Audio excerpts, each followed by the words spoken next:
Great. Okay, we're recording. Great.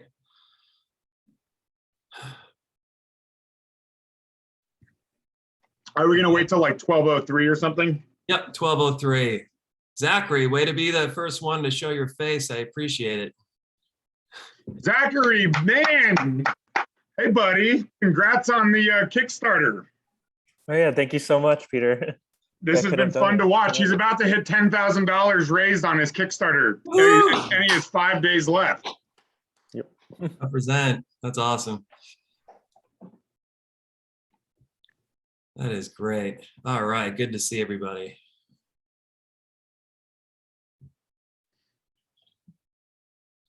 So we're gonna get started in 1 minute at 12:03, everyone.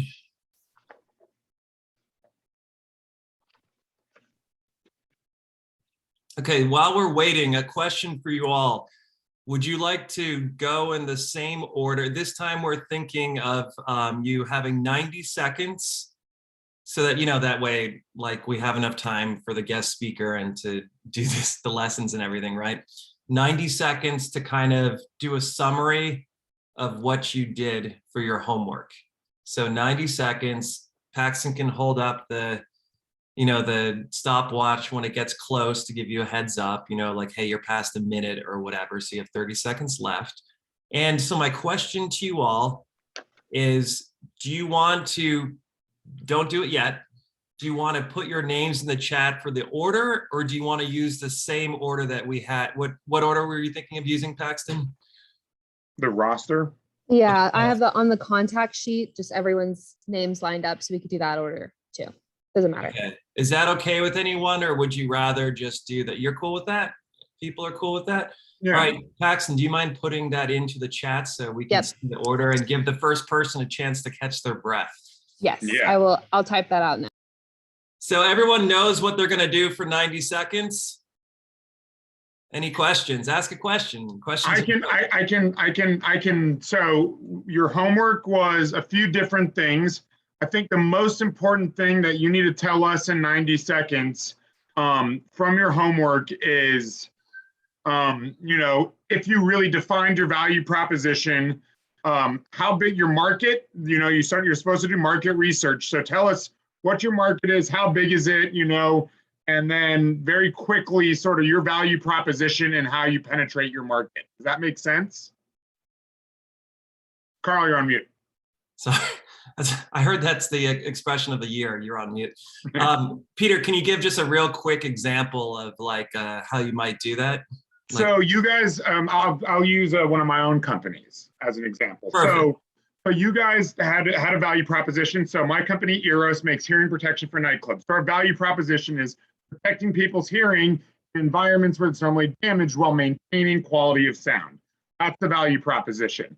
Our market size is concerts, is live music venues, is nightclubs. There's a dollar amount to it. I think it's 16 billion. So we're looking at penetrating that market with our hearing protection, and that's the value proposition. And we think our MVP is our first product, the Eros One, which we released into the market to help people go to concerts and protect their hearing. Wow, you did that in much less than 90 seconds. Sorry. So, you feels like you've had some practice. I've been elevator pitching my whole life. When you're 5 years old. Yeah, I'm like, let me go outside because it's cool. And I need the help. I love it. Does anyone have any questions? And questions are good. If you have any questions, I guarantee there's probably about at least 7 other people that have that question but are a little shy about asking. So are there any questions?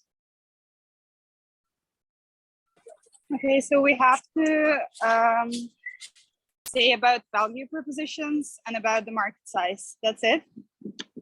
Rough. I mean, if you have 90 seconds to present what you want, but what you did market research, so we should know the size, the market you're trying to enter, and we should know the value proposition of how you're trying to enter it. So that is ideally what you were supposed to define over the last month. I know I'm oversimplifying it, but when an investor asks you, what's your market and how are you going to be different inside of it, this is the answer you have to give. Yeah, I get it. Thank you. Cool. Good question. All right. And You want so, to talk, if you go over your value prop and your market size really quickly and you want to quickly say, I think our MVP is blank, that's fine. We just don't, I know once you start talking about MVPs, it can go down a rabbit hole really quickly. okay. So is our first person ready to go? Or do you need like a minute to collect your thoughts? Because it is it could be a little bit hard to go first. Cyber Connect, Alan. Hello, I'm Serena, and I am from CyberConnect. I'm Serena. ready to go. Great. All right. Hello. Oh, sorry. Okay. Hello. So I'm from CyberConnect. Our problem statement is that many people are against and refuse to support NFTs. So people who do NFTs may be influenced by some kind of cancel culture. Like for example, people online on Twitter have been saying that because an artist doesn't support has been starting to do NFTs, they don't want to support them anymore. Since one of our targets is to start doing NFTs, we may be influenced by that. And our value proposition is that we are an online interactive shopping platform for fashion and NFT items that allow people to connect virtually with people from all over the world, whether they like the same aesthetic, fashion design, or like avatar customization choices. And our target audience, our market is people who really like anime and manga, or like just people who are interested in digital arts and NFTs, and also their online identity, like one that they can customize and create on their own, and also fashion e-commerce. Okay. And then did you put a dollar amount to your market by any chance, the value of your market as a total? We haven't exactly found a value to our market yet, because it just varies so much, since different online brands, different online like fashion brands have so many different kinds of values. Like we thought it was very difficult. I mean, because like there are some platforms that are both online and offline, but they're starting to like shift more towards the online platform. So we weren't really sure if we should also take in the offline part of like these fashion brands, because we're not going to do offline at all. We're going to be like a completely online shopping platform. So we might need it. Yeah. However, we do believe that our value could be quite high, because we have NFTs, and then we have the game design that we might have in it, and also avatars. So I believe a lot of people would be interested in this kind of concept. Okay. It's a broad scope right now. Yes, so we're thinking of incorporating video games into the website. So video games into the website, and also NFTs but the main focus will still be the fashion items that we've created. So it's kind of like a mixture of, let's say, VR chat and online video games, like our online RPG games. Okay, nice. Definitely start nailing down your MVP of what you want to release first. It sounds like you have a lot of ideas. That's great, but having one clear idea that you're bringing to market first is really important, okay? Sure, thank you very much. Great. Next.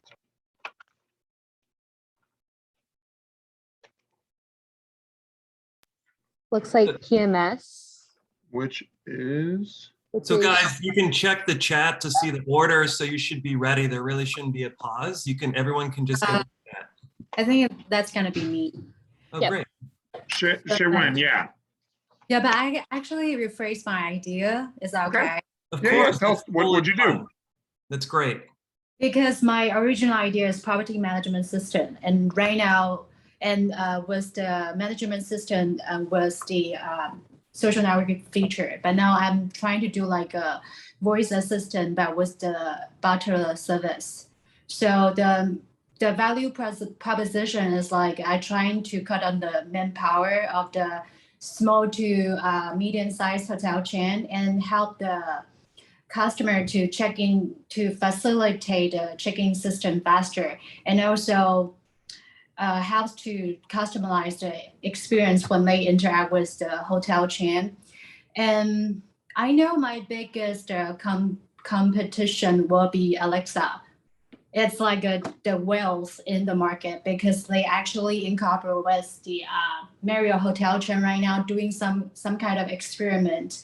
But my niche point for this is like I'm trying to design the personality of the voice assistant, and also I'm trying to like cater the like to promote a loyalty program for some of the customer like stay with a similar hotel chain for a long time. They probably can the voice assistant will actually remember their preference, no matter it's like dietary restrictions or their preference for like room size, and help them to book the hotel as well. And about Okay, that's 90 seconds. okay. So it makes sense. I understand the pivot. The pivot makes sense. I would not say Alexa is technically your competition. There's other voice assistant things that are your competition, but defining your MVP of like how you would introduce this to the market, how many hotels you would start with, whether it be an app-based or hardware-based thing, is how you're gonna have to define this, okay? Okay, thank you. Thank you. Good job. Next. We're next, Studio Chair, and I would like to share my screen. If you can enable it. Oh, where are you, Laura? Yes. Okay.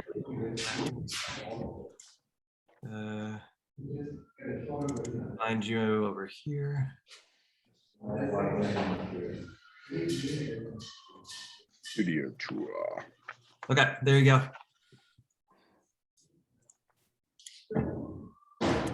Okay, perfect. So our designs help everyone who wants to enjoy artful living by reducing mass production and increasing long-lasting products. Our pieces help small businesses who want to communicate with their customers through design by avoiding big name brands and creating refreshing interiors. Our furniture helps young adults who want to find inspiration in their belongings by replacing oversaturated design and embracing local ones. So these two slides basically introduce our products. Our MVP is our most basic piece of furniture. It's the stool that you see on the right side. It's how we introduce our first collection to our customers. Our first collection is called Lemn, which is wood and Romanian. Our market value worldwide is around $500 billion because the furniture business is obviously really big, but we are looking to enter the market through small local galleries or local shops. As you see here in the image, our pieces are shown in one of our friends' gallery in Brooklyn. They're exhibited to public every day. So that's how we market them for now, and also using Instagram, of course. Nailed it. That I don't have many comments. This is, you have your MVP, you have your market. I would just adjust your market slightly to be more local since you're focused hyper local. So look at the market of furniture in the Northeast, furniture in Brooklyn, furniture in New York, and start when you define your market, define it there first, and then think about your next expansion. So MVP, penetrate the New York custom furniture scene. You know, that's your market to start with. And then the next is the US and then the world. And then $5 billion later, you guys are the biggest furniture company in the world. Very nice. Thank you. Thank you. Great. Great job and way to That was perfect. That was perfect. Hi, I'm Ben. I have pivoted. I'm looking at creating a search engine specifically for e-commerce products that would better index like value-based products. So looking at providing filters for sustainable products, local products, handmade. So right now I'm looking at competitors like blogs, websites like Shopin, NYC, some sustainable companies. And essentially I would index those and have all of those products on one search engine. So if you're looking for, you know, toilet paper made of sustainable materials, you would have all of the different kinds instead of looking at each different retailer separately. I mean, I haven't really found out how much this market is. I think if it's scaled, e-commerce as a whole is about $10 trillion. But I'd like to start local in New York City and focus on a few specific values that we could filter products by. Thank you. Okay, so just so I'm clear, it's not all e-com, it's just sustainable e-commerce products, and your MVP is local sustainable products that people can search through your search engine. Yes. Okay, that makes sense. I'll buy that. Nice. Thanks. Great. And I also appreciate how you're paying attention to Paxton for the time. She puts up the time when there's a minute to go, and you guys are timing it really well. Excellent job. Wait, we have a request in the chat. What is the request? Could you please repeat the order? So the order is in the chat. So you just— Sorry, I just logged out, and so I don't have it. You can't see the chat? Yeah, I'll send Oh. it to her. I can send it to her separately. So Oh, it'll be great. in Yeah, there. maybe Yeah, email? I'll do that. Okay, thank you for letting us Sorry. know. No, that's No very worries. understandable. No, thank you for saying something. That's great. Okay, who's next? Rock solid. Hi. Solid. Can I share my screen? Yep.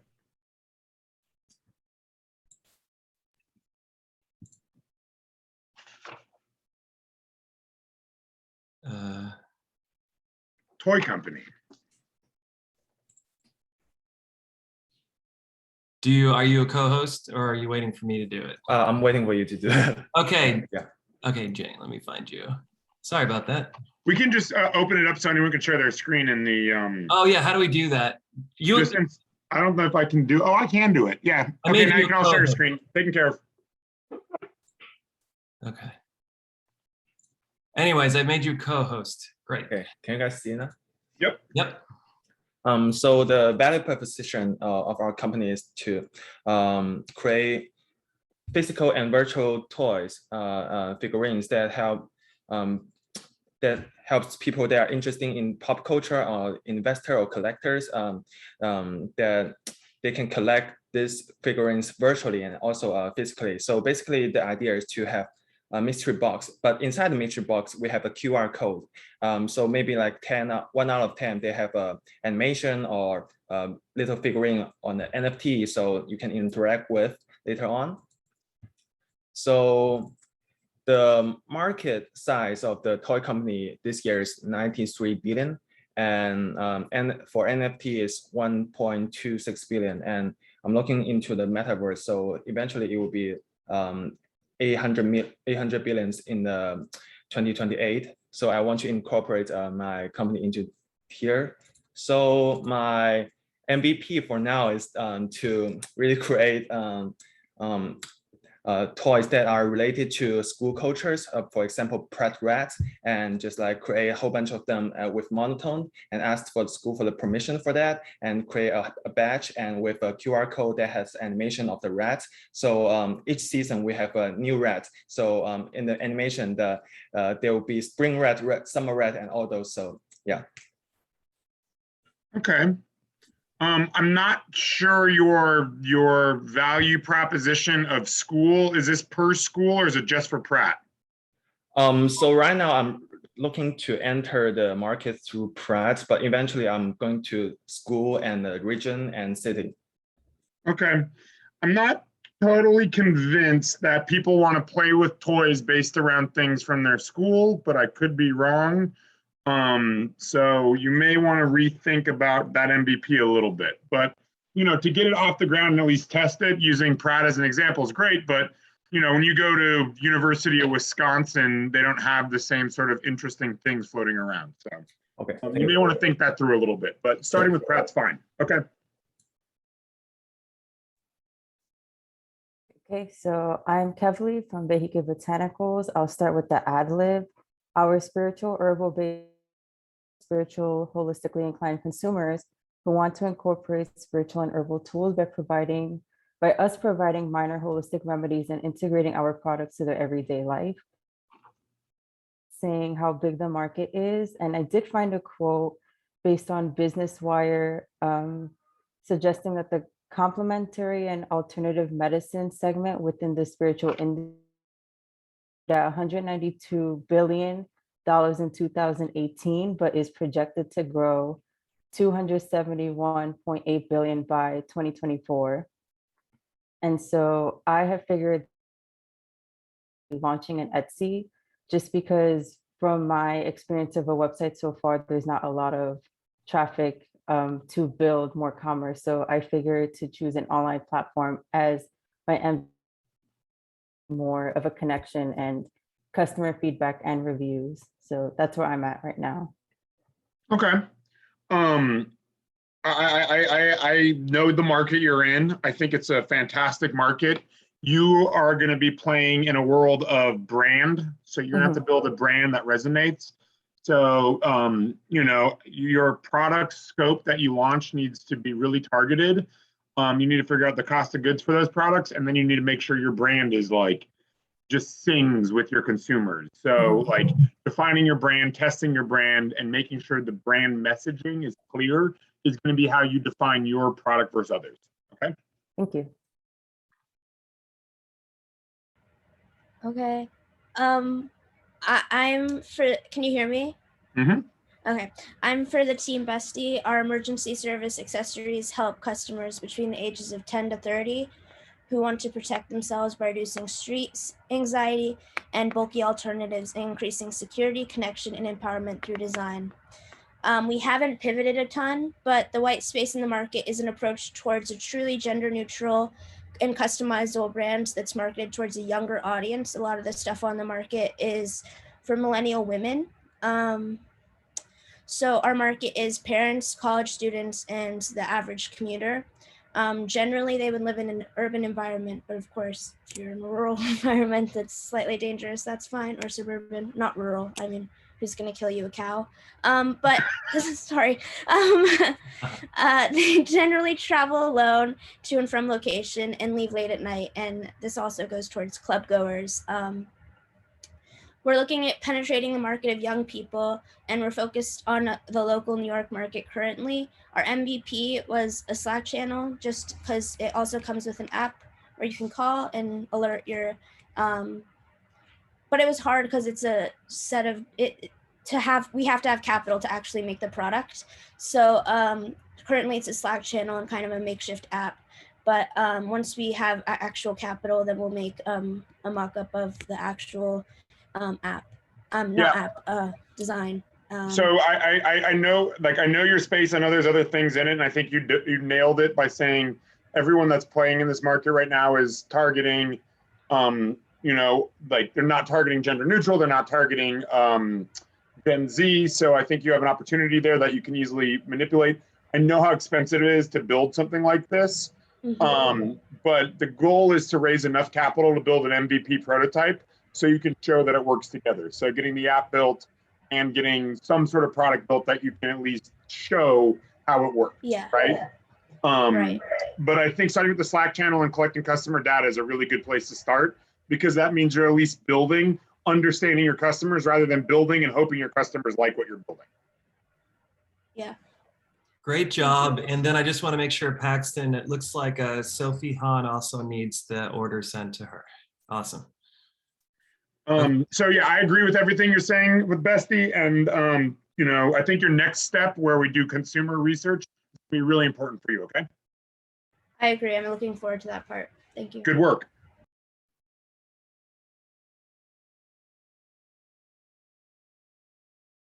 Awesome. So Plank, you are next.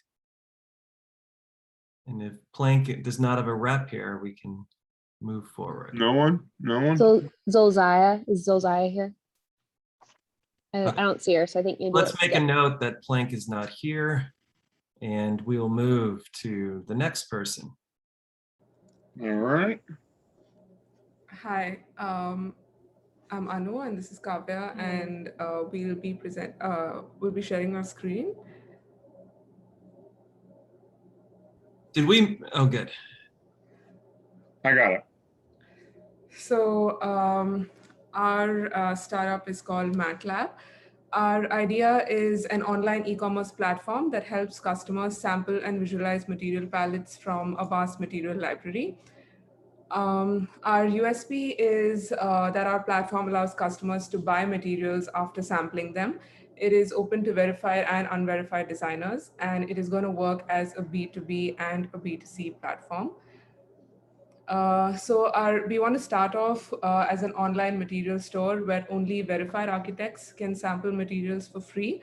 And the image is an example of a box that could be sent to to any of our customers. So the market we are focusing on is Indian designers, architects, and customers who live in Tier 1 and Tier 2 cities. And so we focused on, since we're focusing on architects, interior designers, and other designers in general, so we listed down— You guys got 20 seconds left. Yeah, we listed down some numbers that we have. So our total estimated market is 1.2 billion. And we have 3 global competitors. Yeah, that's it. Okay. All right, and then so the goal is to get the first. What was the MVP again? Sorry, can you go back to that? Yeah. So you're going to get the website up and then compile some materials and start selling them to people? Yeah, so we want to focus on only verified architects first and send them sample materials for free and see how it works, and then we will expand our market further. Okay, I'll buy it. All right, very nice. Thank you. Thank you.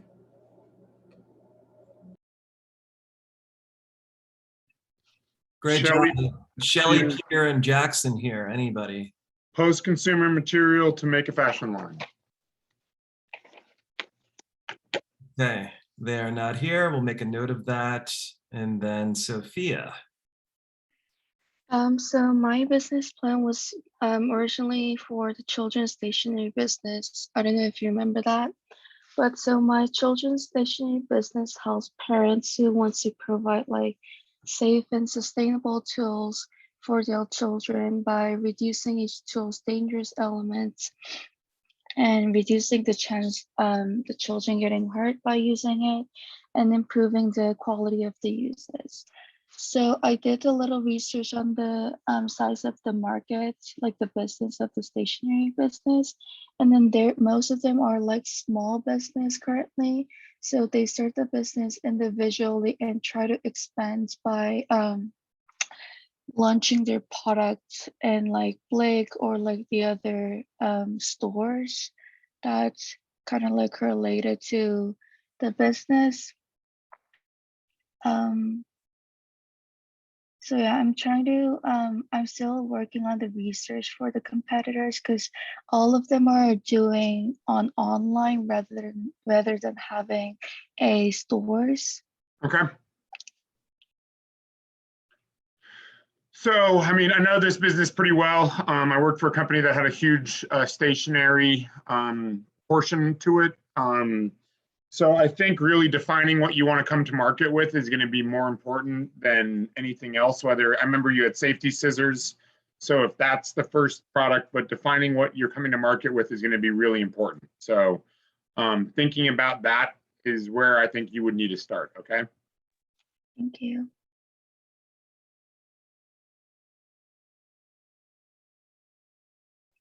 Okay, so we know Orty actually was having technical difficulties. We got the heads up on that. So Orty, are you able to present? Yes, I borrow a computer from my friend. I can do it. Yeah. Way to be. Go for it. I'll share my screen really quick. So my company is called Astronauts, and so the marketing Astronaut focus on we focus on digital artwork, kind of like it's NFT, and then we ask people to do invest on digital artwork. So I was looking at the OpenSea, it's like the marketing of NFT is like 338 million, and so and also I was looking at the metaverse, so how the digital artwork is kind of really popular right now, and so the company that doing the similar stuff is like OpenSea, Masterwork, Otis, Ourzone. those are the platform provide people to buy NFT or do transaction about artwork. So our strength is more like we analyze the NFT NFT market to show what artwork is having the potential to invest. So, and then we also no need for large capital invest. And so the weakness is like NFT market is facing like the marketing bubble. So I took that as an opportunity so to look at like, so we can provide people which artwork you should go for. So help them have more trust on NFT artwork. And so the strategy is more about like NFT is changing how people do transactions. So we are facing a lot of government policy and also like the e-wallet. You are at 90 seconds. Well, I know we've talked a lot about your product because you're in one of my classes. So I think you're on the right path. You know, I think defining your SWOT was really important. And as you start working through your deck for the other class, it'll help this program as well. So just keep going, okay? Great job and nice presentation as well. Next. I believe that is me. Okay. I'll share my screen. Great. Let's see. Okay, cool. My company is Vincente. It's a market art market platform for college students. My market research was $50 billion for worldwide market art market. US was 29 billion with 12 billion online market. It was also hard to find which of that was a physical art kind of a market, and I believe the US was $2.54 billion. So that's like not including NFTs and the new kind of stuff like that. Value proposition, our platform helps students who want to create an exclusive following by creating an exclusive market and connecting them to any buyer. This would allow the buyer and seller to have a stronger connection. And kind of playing off of like a social media UX design interface. I have kind of created a mock-up of what some of the slides would look like for an app interface. So what I would do is I would go around with this design, hopefully one that is working without the transaction-based process, and have that and have people interact with it and then get their feedback on how they like the interface of the app and other things. And then these are some of my competitors. I think right now, the Cubby is my top competitor. They're a smaller startup as well. And I think there's a couple of things that they lack that like Artsy and Red Bull have. But that's 90 seconds. Sorry about that. All right. Just, you know, I know we ask you to present a lot of information in a short period of time. That's okay. Sorry. Yeah. There's a few other competitors that I'm aware of that are like rent to buy artwork programs. I think one's called Curated or Cura something. So I would do a little more deep dive into that. And the other thing is the next step when we get into customer feedback is going to be really important, because you need to make sure that you are providing what your customers want and not assuming you're providing something that they want and just going and trying to find customers. You need to make sure your customer exists and that you're defining what you're doing toward them, okay? Okay. Thank you. No problem. Did we skip someone? We did skip someone because they didn't answer. Are you here now? No. Sophia? No. Okay. Okay. I was just checking. We skipped one or two people, but it's because they didn't respond. Okay. Okay. So next. Class Hood is next.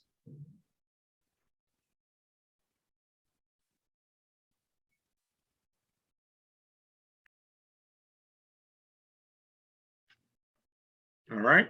Are you talking? Hello? Hi, sorry. Are you able to see my screen right now? Yes. Okay, cool. So the value proposition for Classhood is Classhood helps creatives who want to learn new skills and connect with other artists by providing a platform with expert-led classes locally. I don't know what's going on. I can't do, sorry. Okay. I don't know why it doesn't allow me to go to the next page. Okay. So, okay, I'm just gonna stop share and talk. So the MVP that I got was that I created a customer experience map, and then I kind of created a minimal viable product in Figma, and then did some initial user testing with the potential users. And then I got some interesting feedback was that originally I wanted to focus on only provide in-person classes, but the customers were actually saying that they would like to have both online class and in-person classes, both on the platform. So that was an interesting finding. And the competitors that I found out are CourseHorse and Airbnb Experience and Skillshare. Yeah, that was it. Thanks. Okay. I think that the fact that you went and did initial user testing and already are making adjustments to your MVP based on that is really, really good. That's something I encourage all of you to do, because you're all making assumptions now, and then you need to test these assumptions and then go back to the drawing board. And it's this constant cycle of test, revise, and then push out that MVP to a broader audience. So I think that was a really good initial test. And I think the next step of the class, where we're asking you to go and do really in-depth consumer research, is going to give you a lot more feedback. But just that ability to say my first assumption was wrong and I need to make an adjustment is excellent. So good job. Thanks. So I'm Zachary Leong, and my partner is Aishi Shah.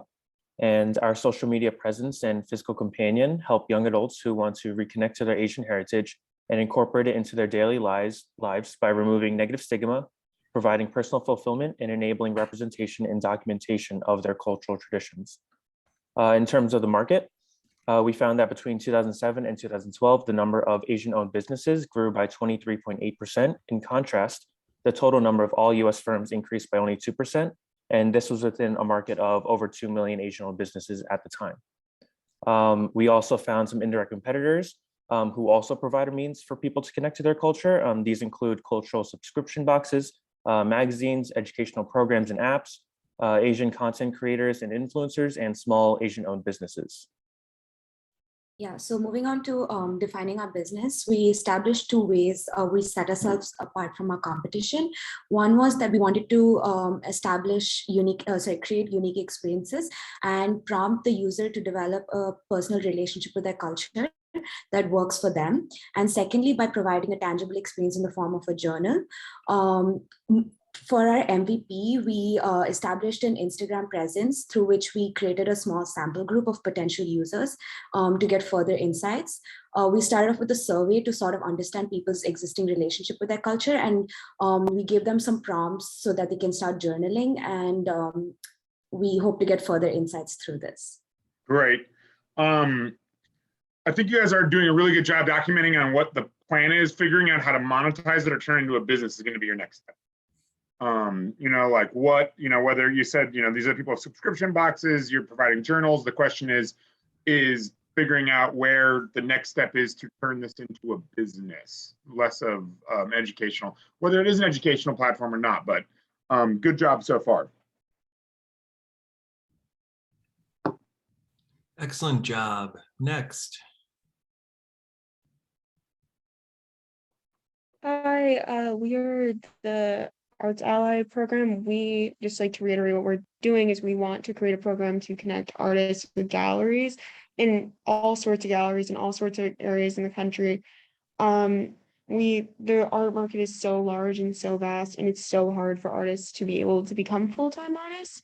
So we've started on our MVP, and it's supposed to be out in the next 2 months. We've been connecting with galleries around the country. I have more of a background with galleries, and my partner has a lot more background with artists. So we've been reaching out to all of our contacts and understanding how to go about that. We've got a lot of really positive feedback and a lot of really important feedback. So we've been able to adjust our MVP according to that, which has been great. And then like continuing on to that, like it's such a big market, like our market's so large. So it's like it's billions of dollars. So, and then along with that, like the app market is huge onto itself. So the market is big, which is really good for us. And because of that, we've been able to connect with artists like around the country and around the world. So currently our next step is we're going to be reaching out to more professors at colleges to try to get artists from like rural emerging areas to like become a part of what we're doing. And then along with that, we're also still trying to finalize like some of the stuff with our MVP to then put it out. We've gotten a lot of really positive feedback, and almost everyone we've spoken to wants to kind of just hear what's going on and continue seeing the growth of our company. So we're excited about that. My question is, you said your MVP, it sounds like you guys have a plan, but it says you said MVP in 2 months. What would that MVP mean? So we have our app comes out, or it's not an app, it's a website program that comes out. And unlike our competitors, which would be like Art Connect and all these other things where all of us go to Pratt, I've been to Pratt, and it's hard to get your work out there, and you have to scroll through just endless amounts of like vast like open calls and stuff. This like we're connecting you directly with the open calls that fit you, and we're putting you in the categories that fit your assignment. Like even if it like if like 30% of people are looking at your art, you're going to be matched with those galleries that also have 30% of people. So you're like kind of in the range you're supposed to be. And there are artists from like the middle of nowhere applying to like Pace. It's like it's more of a like an equal playing ground. Okay. And so a website with categories that help connect everybody. Kind of, yeah. Okay. I mean, just I don't know what your MVP is. I'm trying, but it needs to be you said a whole lot of things over and over, so that doesn't clearly define it. I want you to be able to say it in a sentence. And for me, I have no experience in the art world to understand it. So as an investor, if I was going to invest in your business, I need you to tell it to me in one sentence and for me to clearly understand it. So that's what I'm going to focus on pushing you guys. So we're launching an MVP of a website in 2 months that'll connect artists to galleries through a category system that allows them to be in the proper rooms with each other, something like that. Okay. Cool. Good job. We're gonna skip Bend and go straight to workforce next. Awesome. So our platform helps artists who need funding and exposure, investors who want access to alternative assets, and financial exposure into the creative arts, and cultural organizations who want to affect change for artists of color by helping to identify the next generation of diverse artists. Our value proposition is funding, access, and exposure for all three of those categories: artists, investors, and cultural organizations. The market size, the creative economy, is about $800 billion in the United States and accounts for over 10 million jobs. We initially will be identifying 100 funds that represent $60 billion in assets under management that have been active in the creative economy. In terms of the artists that we're focused on, we're starting in New York. There's about 60,000 artists in New York. If we apply the 24% of diverse or Black artists in New York, that leaves about 13,000 artists in New York that we're targeting. Our competitors consist of Creative Capital, Black Futures Fund, Black Artists Funds, and primarily public grants. In terms of music focus, because we are going to be visual and performance arts agnostic, it would be companies like Indify and Beatbread. And our minimum viable product will be a mobile application and website that has a really simple interface that breaks down the complexity of traditional grant applications and the completely opaque process of gallery courting, which usually happens through email and in-person meetings. And artists will also have the ability to publicly display their portfolios for investors in the public, should they choose to do so. Thanks. Man, you came prepared and timed that perfectly. I'm impressed. That was excellent. Excellent. I don't have many questions. I think you answered almost every question I had. You have your market, you have your target, you have your MVP, you know who you're targeting. Yeah, good job. Thanks. Like I would invest. Excellent. All right. Great work. Next, Daryl. Hey, what's going on? My name is Daryl. So Spy Crowd is a citywide augmented reality treasure hunt. Using ubiquitous technology, our goal is to help people cultivate a more intimate relationship with the city and spaces in the world that they live in. It's similar to geocaching in that users kind of use real-world coordinates to discover a hidden cache. It's unlike geocaching because the goal, Spy Crowd is like more gamified, It gives feedback along the map that you get from SpyCrowd, and that there is a singular motivating prize and a potential winner, and there are losers. So, the identified white space is the fact that things that I think we're most tangential to is something like geocaching, kind of something like Pokemon Go, but the white space is that there is a tangible, and that's kind of that's the thing that I'm holding on to the most, is that you get something for having completed the goal that SpyCrowd has forwarded to you. And that's a motivating factor that isn't explicitly like leaving the house for the day. This could be something that you could want to do. I remember being a kid and wanting to sell things through the things that they force kids, the chocolates and all that stuff. So giving the market, which would be younger adults and kids, that sort of space to go on their own and approach a prize or a game. What is the tangible reward, and what would be an MVP? Would it be just your first launch in Brooklyn where you sort of set up the first treasure hunt?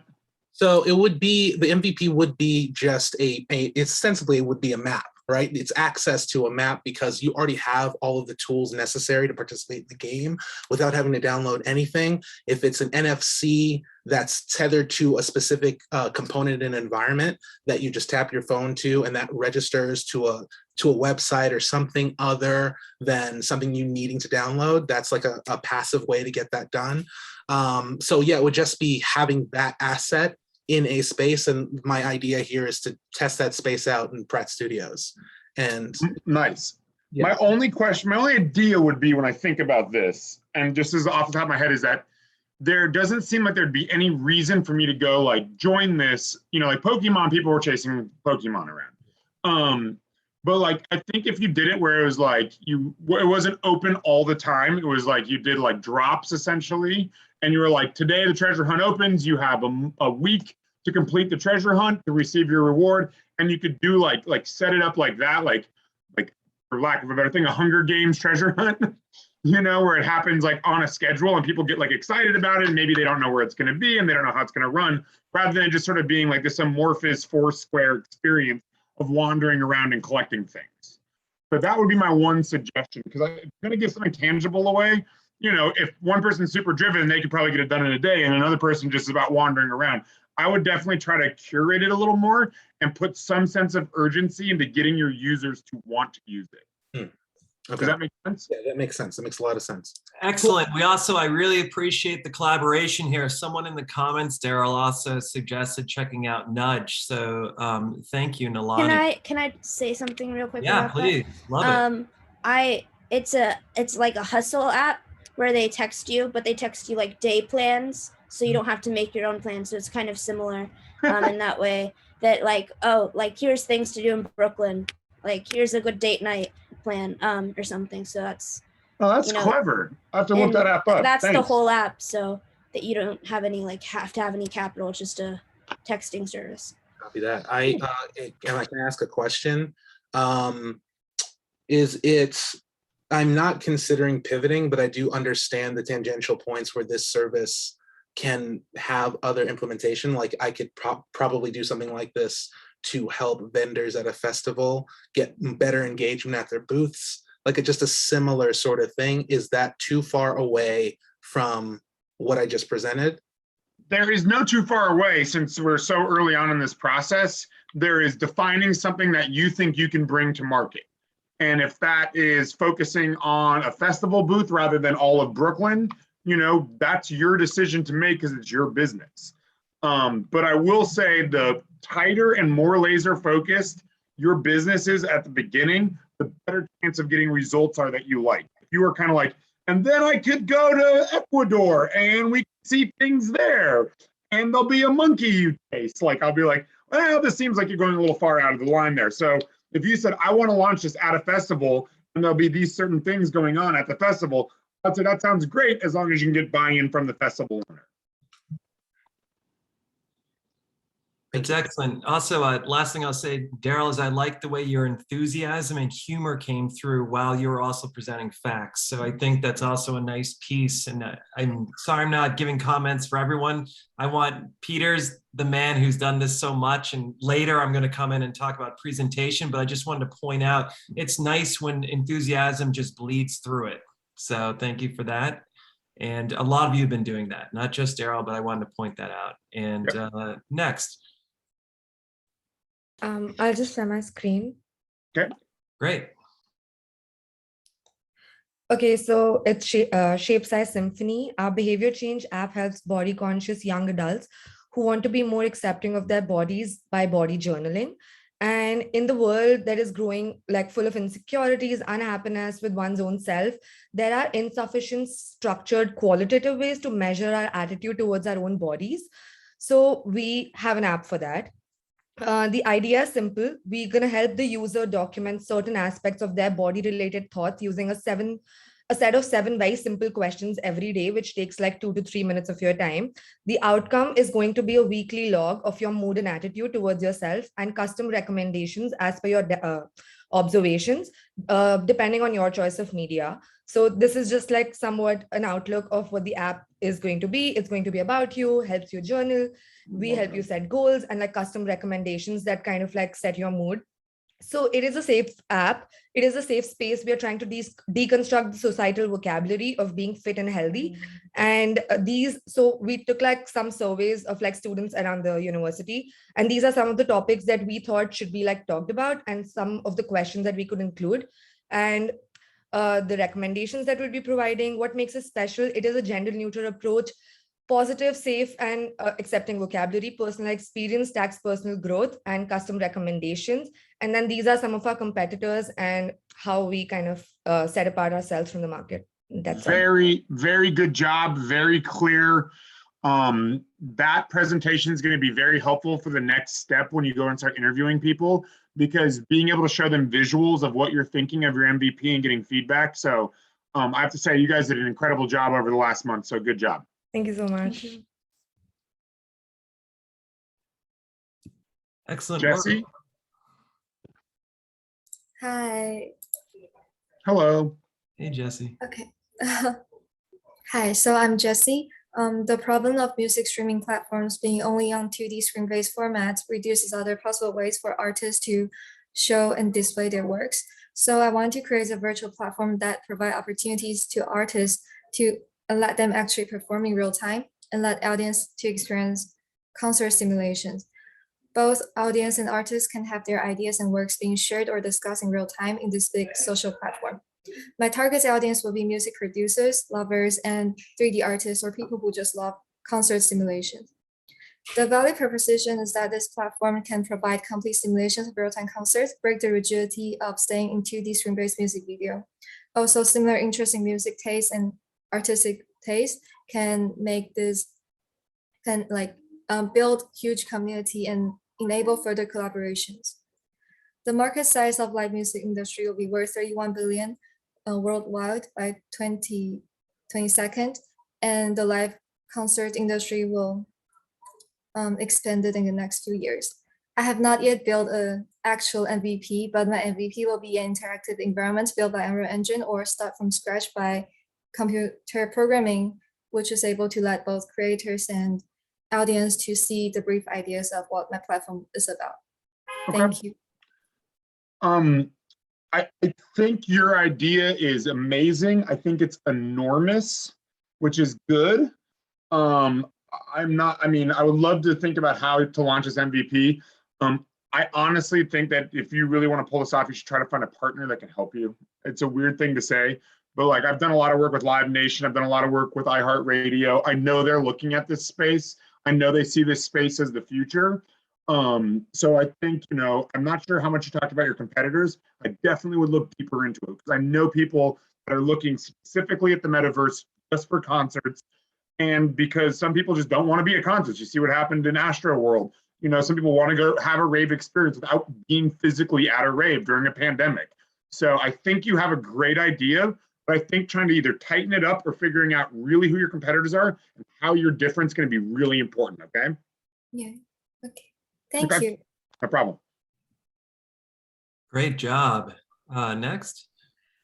Hi, I'm Eugene Unoya. I'll be sharing my screen real quick. Great. So my idea basically centers around creating access to the breadth of fashion and style for people with additional access needs due to disability. Some quick statistics, according to the World Health Organization, about 15% of the world's population lives with some form of disability. Specifically in New York, about 11% of the population in New York City is disabled. And according to a report from the Return on Disability group called the Global Economics of Disability Report, globally, there's an estimated population of 1.85 billion people with disabilities, which is an emerging market larger than China. And then when you add their friends and family, that's an additional 3.3 billion potential consumers who act on their emotional connection to people with disabilities. So together, the disability market touches about 73% of consumers and controls over $13 trillion in disposable income. Some of the existing competitors in this market are the largest one is about Tommy Hilfiger Adaptive. They create adaptive versions of their most popular designs that are non-adaptive. So you have options to buy a garment either adaptively or non-adapted. Slim Chicks creates adaptive underwear. 7-7 Apparel creates adaptive jeans for wheelchair users. There's a lot of white space in this market. There's room for participators to join. That's that's 90 seconds. So I don't want to stop you because I think your presentation is great, but I want to keep everyone within. So I have time to comment and we have time for our guest speaker. You have clearly defined this is a very large market and there's plenty of room in it.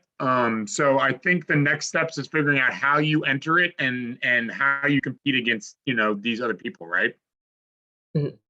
Yeah, so I'm actually having trouble deciding whether I should continue with one or two minimum viable products. These are my two kind of decided value proposition statements. One would be an adaptive fashion course and database of alterations and adaptive fashion methodologies for brands looking to create adaptive fashion, as well as working with a licensing program for tailors in order to create adaptive alterations. The other would be altering clothing ourselves, so doing a mail and mending service. So I think the next steps of the program where you start really talking to your consumers, you're going to be able to define which one is better. Okay, great. And that's the thing is I will say never throw ideas out when it's this early. We're using these lessons to define our ideas and make sure we're on the right track. But it's good to, if you have a couple parallel tracked ideas, it's good to test all three of them rather than throwing one out and then having to come back to it. So you have these assumptions and these value propositions. You're going to go to your consumers. You're going to explain it to them, and they're going to say to you, I really don't want to mail my clothes somewhere. I'd much rather be able to do it myself. And you'll say, okay, we can provide this. Or you'll find out that maybe there's a hybrid version of both of these that'll work as a business model. Cool. So, but very, very good. Very, very in-depth. I learned a lot from that. So good job. Thank you. All right, great job. Next. 24 split.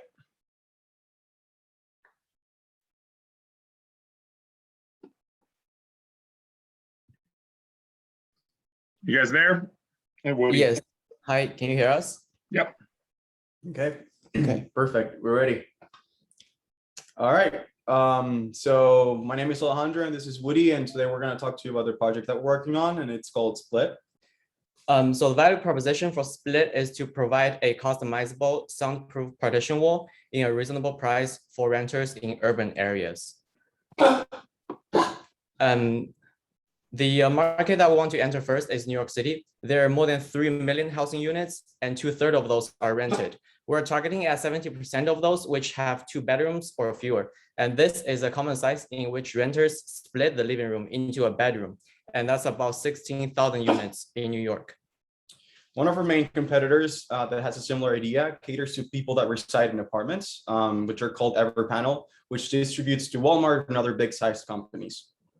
Here are some other companies in the market that we also have a list of their price for a 9 by 12 feet wall, which are walls that go floor to ceiling. And in conclusion, for able to get a floor to ceiling wall, people have to pay around $1,000 to $3,000. And here's our competitive analysis. As you can see here, there's no other company in the market that has all the characteristics that we could provide. Thank you very much. Thank you. All right. I'm familiar with this product. I know you guys have pitched it to me before. I still have questions, but I think you're going to answer more questions by going and talking to consumers in the next step.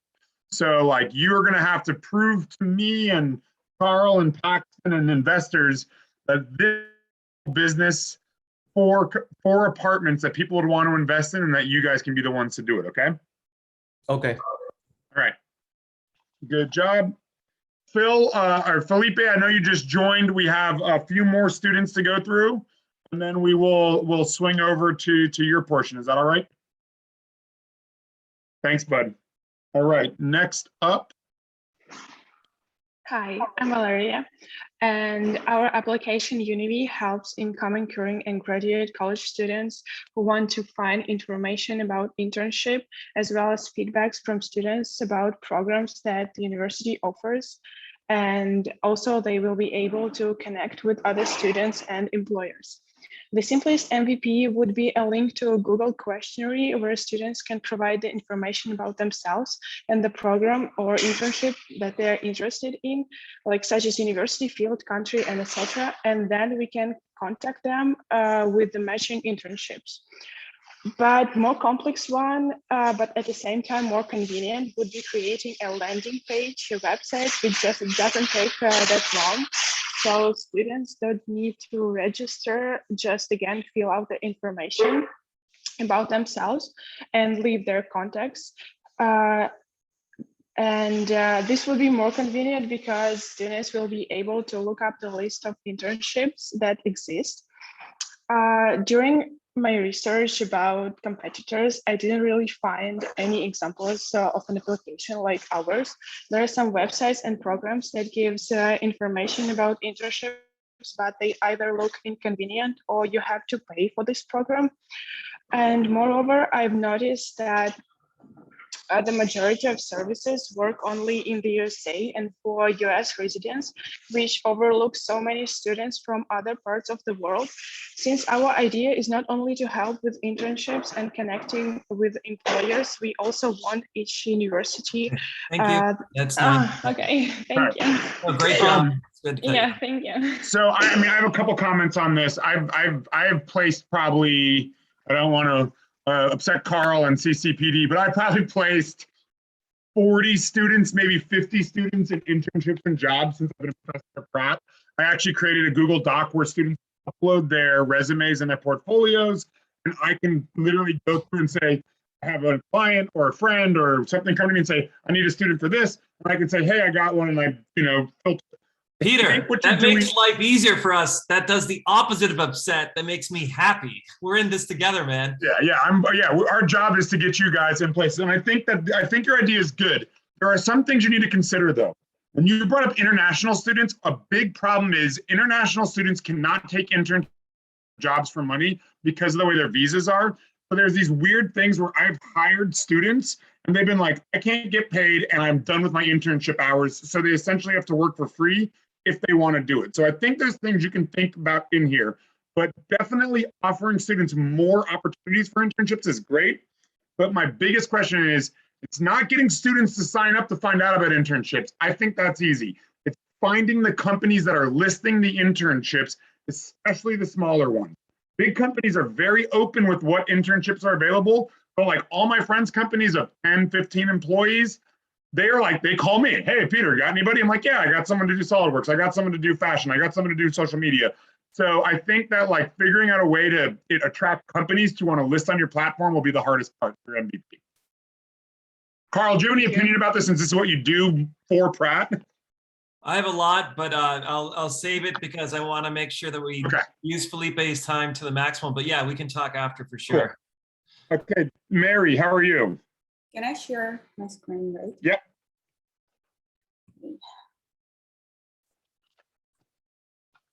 Can you see the, yeah. Yep, defining, So it's yep, basically, okay.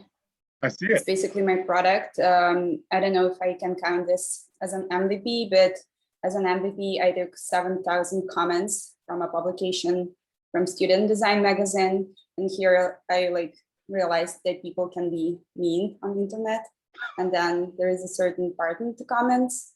So I changed the positioning on the market, and it's still a product for people with mental problems, but I've expanded it.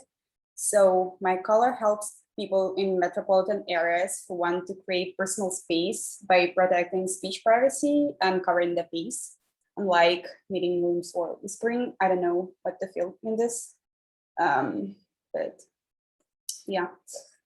So my market size, I'm not sure how to calculate it, but it's countries with cold climates and winter seasons.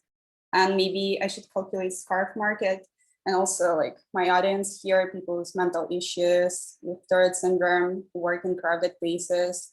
We have sessions with psychologists, people on moves, in our sectors, bloggers, writers, gamers, celebrities. Here's my competitive analysis. That's it. Okay. I know the market is, I know the products or the product space because I've had students do similar things over the years.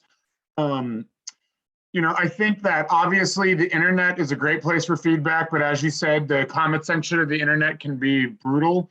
I avoid comment sections. I hire interns to go read comments for me and tell me what they say because I'm too soft for that. That's smart.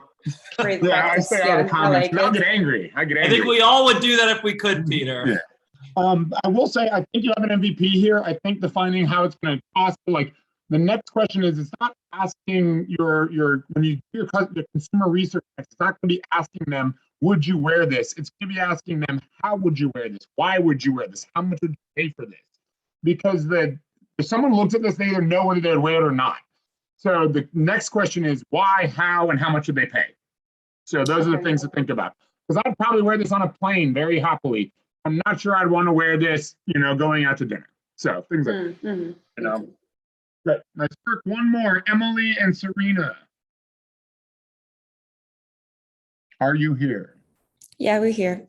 How are So we are planning to make a website that could sell cheaper art supply from Asia.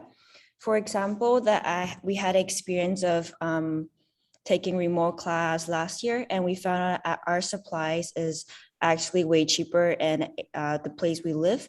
So we actually want to create an app that could possibly drop ship our supply from Asia and then sell it here. And our white space would be, our students or people who is in art field, and our competitor would be Blick, Apple Art, or all this overpriced art supply store. And yeah, that would be it. Emily, do you want to add some? Yeah, so we're also thinking that because we have a lot of students from Asia here, so then at the same time, it could be when they travel over here, they can help bring supply over, and then this could be where they could contribute to this market space. So for our MVP, we could start off with an Instagram account that has all these products, and then we can promote to our friends, and then we will be posting what we're selling, and then with our students in Pratt and also throughout New York, they can contact the account and start getting the products. Okay. I understand the market. There is this whole import taxation of duties thing that we need to talk about how goods are brought into the United States for sale.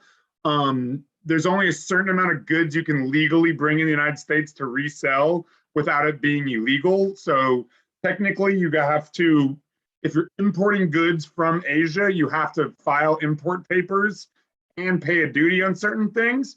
And you have to have certain, there's certain ASTM safety standards you have to meet to import these goods. So this is sort of more of those logistical things of why Amazon's the best at the world at it and why a lot of other companies fail at it, because they don't get logistics right behind it.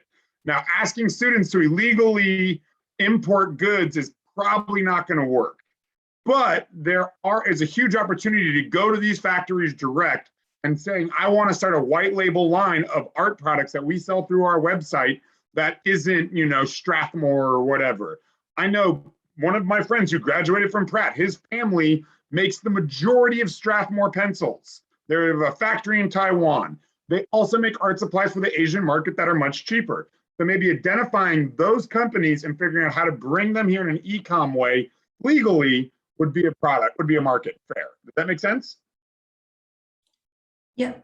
Yeah. Thank you. I do not encourage embezzlement of goods, but we will talk about how that happens. All right, so that is everybody. Good job, guys. I know we're asking you to cover a whole lot of ground really quickly with very little feedback because we have such a large group, but I gotta say, you guys all did a really, really good job, and I'm super impressed that you're able to find your markets, find your competition, and figure your MVPs out. So I want to say that you guys did a great job. On the call with us is Felipe Gonzalez. He is a collaborator I've worked with for years. I arguably say he's one of the smartest inventors and testers I've ever met. He sort of can figure out product ideas and then how to test them quicker than I've seen anyone else do it. How did Jan Habrocken describe you? Like you're a magician or something? I always get creative Swiss Army knife, but idea machine is usually another one. And these references might go out of some of the students' minds in terms of context, but I used to be called MacGyver and Martha Stewart in high school. So the reason we wanted to bring Felipe in today, Felipe and I have worked together on a ton of different things. And one of the things that I've learned that Felipe is really good at is he's really good at defining an idea and then being able to explain it to people and try to sell it to them. And when I say you're going to go do consumer testing, you know, anyone can test an idea with their consumer by going and saying, hey, look at this game. Here's how it's played. You should play it just like that. I want to watch you play it the way I just explained it. And they play it and they're like, cool, it's great. But really consumer testing is, I mean, Felipe was a door-to-door salesman in high school and he would sell one product to one person one way and the same product to another person a different way. You're going to have to let people discover what you're doing without giving them all the information, or else you're not really learning. So I want to bring Felipe in to talk about idea generation, testing ideas, and then how you take that data from testing and make sure you're getting the right information. So there's an old saying, garbage in, garbage out. If you're taking bad information in, you're not going to have good information coming out. So what I want to do now is we'll let Felipe present for about 30 to 40 minutes, and then we'll open up for Q&A. After he's done talking, we'll take a short break, and then we'll do homework. But I want to turn it over to Felipe. I want him to introduce himself, and then we'll let him start explaining to you his thoughts on your next assignment.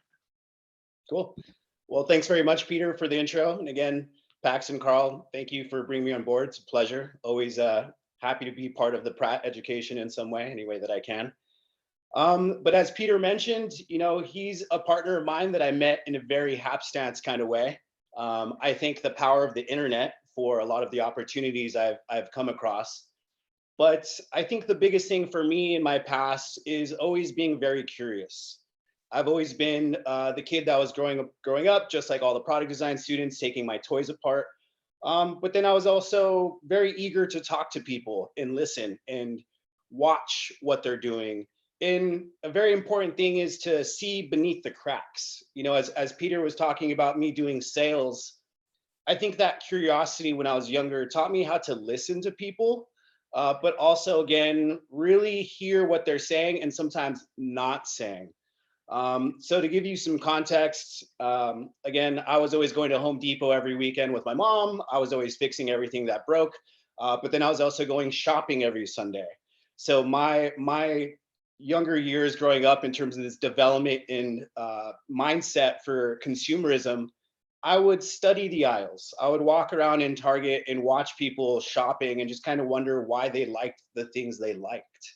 A lot of what you're going to be doing as again, people designing businesses is analyzing stories that you see in stores, analyzing these new value props and new items that are painting new pictures in whatever consumer profile section they look to attack, right? And again, it's always about asking questions. And as I've talked to Peter and met Peter in the past, you know, one of the things I like to phrase up to people is you have to start thinking like a weather forecasting person. Design and everything is weather. It's always all these different elements coming across to mix and create some new user need. So again, COVID hit, the world has shifted. We're looking at space differently. We're looking at cleansing and cleaning items and air and space and all these different things, right? That shift in the world created the opportunity for new value propositions and new business models to be born. This need and way of analyzing the market will never change. So again, as you look at the world going forward, your job is to be a trend forecaster and really find these clues that the market is leaving right in front of you, right? And again, for instance, you know, I've talked about this with Peter in the past. If you're looking at creating this new platform or this new need use case for an object, you could find puzzle pieces when you look in the past. Again, something like your iPhone, this computer in our pocket, right? Steve Jobs never had to ask, will people walk around with portable music? He looked from the founder of Sony when he created the Walkman to say, okay, I know people will do this because this item proved this to me, right? When he had to ask the question, will people download music online? He didn't have to invent that question. He found the puzzle piece from Napster. People will do it, but they were doing it wrong, right? And again, in past developments, they're always working at creating some kind of tablet device. And it came a point in technology where that was able to happen. But a lot of what you're doing, again, what I'm saying is finding puzzle pieces. So in your spaces, you'll probably hear people talking about the second mover's advantage, right? But it's something for you to learn from on someone else's dollar. Right? Yeah, I want to stop you. The one thing that we try to do in this program is not use any terminology that people have never heard it. So the second mover's advantage, if you're going to use something, let's define it really quickly so everyone's on the same page, okay? Same with any analogies, any abbreviations, just we're doing our best to try to keep it as open as possible, okay? Cool, and thank you for chiming in. So let me define that. So the second mover's advantage, you could look at it this way. If you are starting off in social media, we learned from MySpace, Tumblr, Instagram, all these other platforms, what their main pitch was, right? The special sauce behind it. The second mover's advantage really means when you're analyzing a space, you have the opportunity of dissecting all your competitors in a way to learn from all their prior work and thought, right?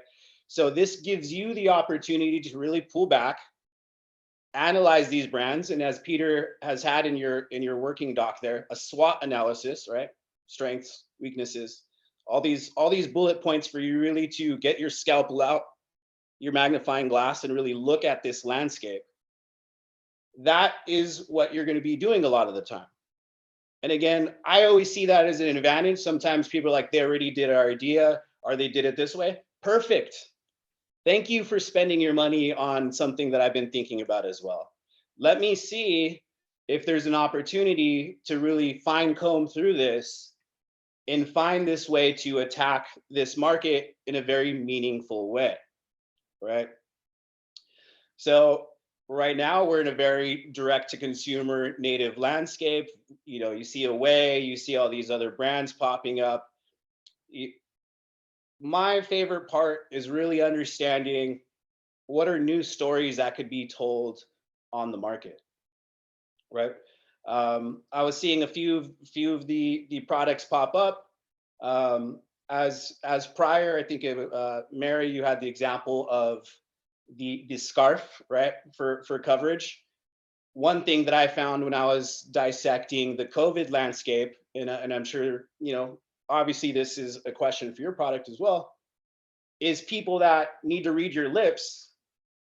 That was an issue that came up with a lot of masks that you're seeing. And there was companies developing clear masks for people that need to be able to read lips, because they're very much affected by this shift in what happened culturally of people having to walk around with a mask over their face.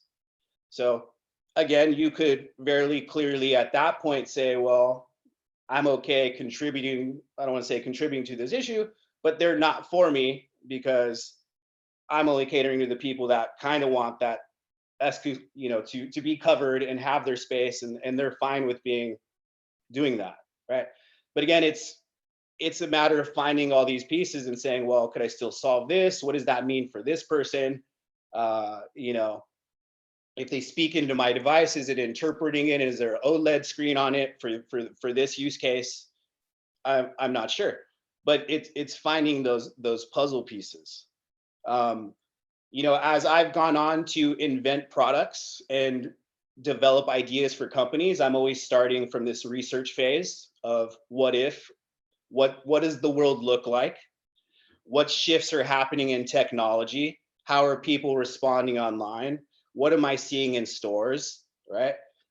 Paint this grand picture, throw it on the wall, see what new upstarts are coming into spaces and doing interesting things. We're like, oh, what is this Tesla brand doing? What does their system of products look like? Why is this new innovative, how did this new innovative startup raise billions? And what's their idea on trying and buying things before you do it, right? Because we always have disruptors, and I'm not sure if this is a term that you've defined yet, but there's companies that are dinosaurs living and doing a certain thing in the way that they've always been doing. And then there's going to be a disruptor, which is that comet, that meteor that comes down and demolishes them. But with the focus of understanding their, again, the weaknesses or the pain points they have not solved and creating a new use case, right? So as all you guys as design thinking oriented people, as we move into the future, there's going to be more of a need for disruptive thinking in terms of solving world problems, whether global warming or whatever issues you particularly bond to as a person, right? But you're gonna have to find a way to attack that and tell a new story to consumers, so when they see you, they think you're interesting, right? Getting to that point of learning and understanding these things, I'm sure the basics you've done is, as Peter has mentioned, going to stores, right? Talking to the manager. Does someone walk out of the store and you have the opportunity to talk to that mom for 5 minutes? Be like, hey, very curious, saw you analyzing that in the product, why'd you put that one down? Or why'd you buy this one, right? And again, not probing your way of thinking or saying, no, I designed it so you use it this way, why did you not use it that way? That's the last thing you want to do, is just being able to learn from a world of different conversations, sit back, analyze it, and kind of understand what you thought was the truth and what your consumers are kind of telling you is the truth, right? So I'm going to hop in real quick and say, so some of the ideas that we have through the class are app-based, some of them are service-based, some of them are product-based. A lot of them are exploring both areas that have been long established and then how to layer new areas on it. And the next big question that we're asking the members of this incubator to do next is to go start doing their research. So they're going to have close to 8 weeks, I believe, to go interview people and get feedback about their idea. When you're testing ideas and you're talking to people, what are some of the methods that you like to use to get good feedback? Yeah, I mean, I guess it goes two ways. One, I think your job as a creator or brand building person is, one, vision's always everything, right? So Henry Ford always said, if I would have asked people what they wanted, they would have said a faster horse, right? In many instances, you cannot crowd think your way to your solutions, because then you're just kind of being led by them. So in somewhat, it is having your vision. But two, if you know there's points for feedback you need to gather from your different crowds, I like to mix a bunch of different ways. I will talk to people, right? Like Peter makes fun of me, but I have no problem going door to door with something and putting something in someone's hands and just talking to them and then pitching it. So then by the time I maybe got 2 blocks over, my pitch is that much more refined because I've had the opportunity to hear people's pain points, objections, right? So again, by the time I've got there, I've been able to perfect it. Are you running fake ads, right? Because there's been plenty of companies that have ran very segmented fake ads for things to gather feedback from people, whether you're doing that on Facebook or Instagram. So one opportunity there. Do you have a store in your area that would carry your product and the owners has the ability for let you stand in there for an hour and maybe pitch this product? Could you leave it on the back of the shelf there so maybe someone sees it and the owner says, "Hey, I had 40 people ask me about that thing, coming soon." What feedback point does that offer you, right? There's many ways to go about doing that. When you're thinking about it, you're almost opening up the idea of A/B testing. So in many instances you are. So if there's define A/B testing. Sorry. So A/B testing comes from the world of the internet in the sense of you could create 2 different websites, test messaging. So whether this headline works better or this headline works better. That happens all the way from copy to product points. So if you think you want to make 2 models of your product to be like, well, I'm not sure if I'm really going towards this stylistically or this way stylistically, make 2 versions of it, right? Put those in 2 different stores if you have that opportunity. Maybe version A gets 60 more inquiries where version B gets 90. So now, looking at that, you're like, well, that's a 3rd uptick. I'm going to go this way because more people are responding to this. But the main point is validating some question in your head as fast as possible in the cheapest way. And terminologies I've seen in your working doc, minimum viable product, right? We, as product designers and people that make things, obviously we could get to a Frankenstein prototype at some point super fast. But if that's a tool for you to engage and put this in someone's hands and see how they use it, and then maybe understand you need to pull back and reconfigure the grip or some item to that again allows you to move forward. You want to be able to do that as fast as possible every step along the way until you get to the end. So it's always that mix of product, messaging, and brand refinement. So by the time you are launching on Kickstarter, you found the best pitch possible. You've learned all the bullet points and pain points in engaging with these people where you have the strongest story possible, right? Because what you guys are launching, I'm a big pitch guy. So again, as Peter mentioned, I've worked door to door, over the phone, inbound, outbound. My whole thought is if you can't sell to one person, you can't sell to the masses. So I encourage you to learn how to put your ideas in front of people and kind of sell the sizzle of it and learn from it. So thinking about that so once again, because this is made up of not just product people, there's a lot of service-based stuff here. So like things like connecting art galleries and artists, things like, the NFT trade or creating, sometimes it's a physical and a digital product. And like how to test those, like, I know you've built apps and websites before.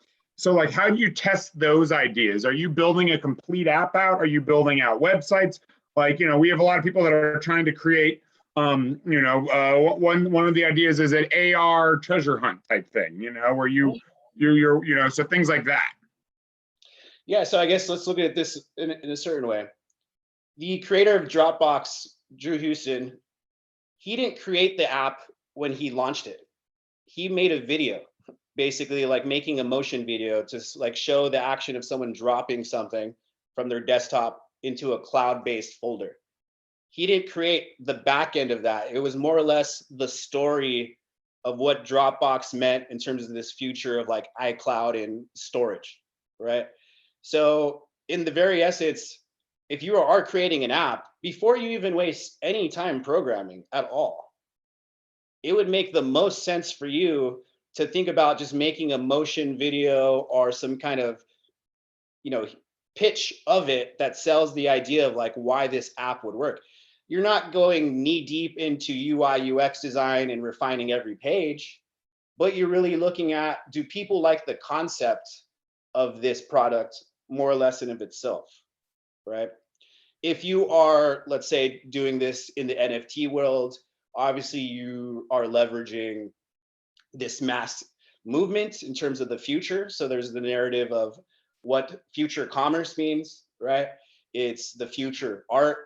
It's the future of a platform. So is your platform for NFTs, you know, easier to engage with and has a community aspect that no one has thought about when it comes to the internet?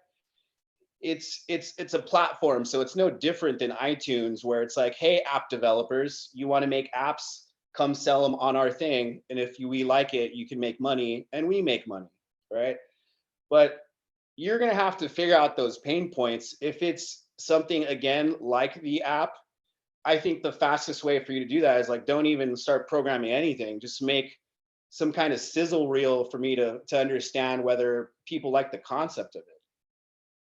So based on that, so the next question we've asked everyone is, so we've asked them to define their MVP, we've asked them to define their market, we've asked them to sort of start thinking through, you know, what their value proposition is. And the next thing we're going to do is say, go talk to people, go talk to anyone, hopefully not your mom and your brother and your best friend, go talk to people you don't know, go talk to your users. They're also defining their users. We're going to be doing the empathy maps. We're going to be figuring out, you know, where our user lives, what our user eats, you know, how our user spends his day, their day. And they're going to have to figure all that out, and then they're going to present them something to get feedback. So I think that was a really good point to say, you know, instead of being like, here's an app, try it, saying, here's a video about how the app would work, you know, what do you think? You think like how do you, when you go talk to your users or start targeting your users, and I know you like to get very analytical and I think you said detectively, you always say you got to be a detective and figure out who your users are. How do you really go dig those users up that you may not even be thinking about when you're creating your user profile?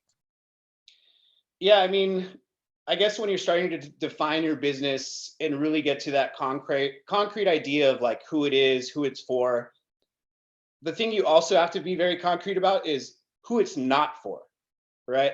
So the most brands, if you're trying to cater to everyone, you've already lost a very strong positioning, because a brand is a lot like religion. And I'm not trying to bring it on a weird tangent, but they're either for this or for that, or against this or against that, right?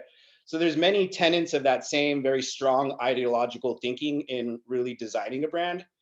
So if you know, like, let's say you're targeting skaters or a certain type of people, right?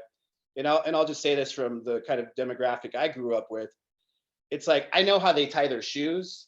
I know when they were like lacing them up, how tight they laced them, how they wore their pants, if they sagged, if they did this, what size shirts they wore, if they only like shirts that had holes in it, if they drank this beer, you know, chewed this gum, loved this candy. You need to get that concrete in terms of understanding your person and painting that exact ideal of who he is. And not to look at it in a way of stereotyping, but in many instances, you're putting on your sociology hat to really define a customer segment. So again, if it was the idea of NFTs and some app, right? What YouTube stations are they watching? How does this person dress? Do they play games? Do they only eat Hot Pockets and frozen foods and Easy Mac versus are they going to Whole Foods and making a steak with, you know, this $30 pasta they bought from the local market, right? How does that person spend their dollar, right? Do they not drink at Starbucks because they think it's for like a certain type of person, right? Do they use this kind of pan? Are they using cast iron because they're very crucial about the seasoning and the coatings that are on there and that it's not, you know, made of something toxic, right? Define every way this person lives, what they eat, what they drink, what music they listen to, how they wake up, the stuff on their wall. If you were to look at this in some instance of recreating their Instagram, a lot of times that's like gold right there for your profiles. Because if you could find people like, this guy's exactly who it's for. These are the words he uses in his post. These are the brands he buys. all the clothes he has in his closet. This is every food item I've seen him share on his Instagram.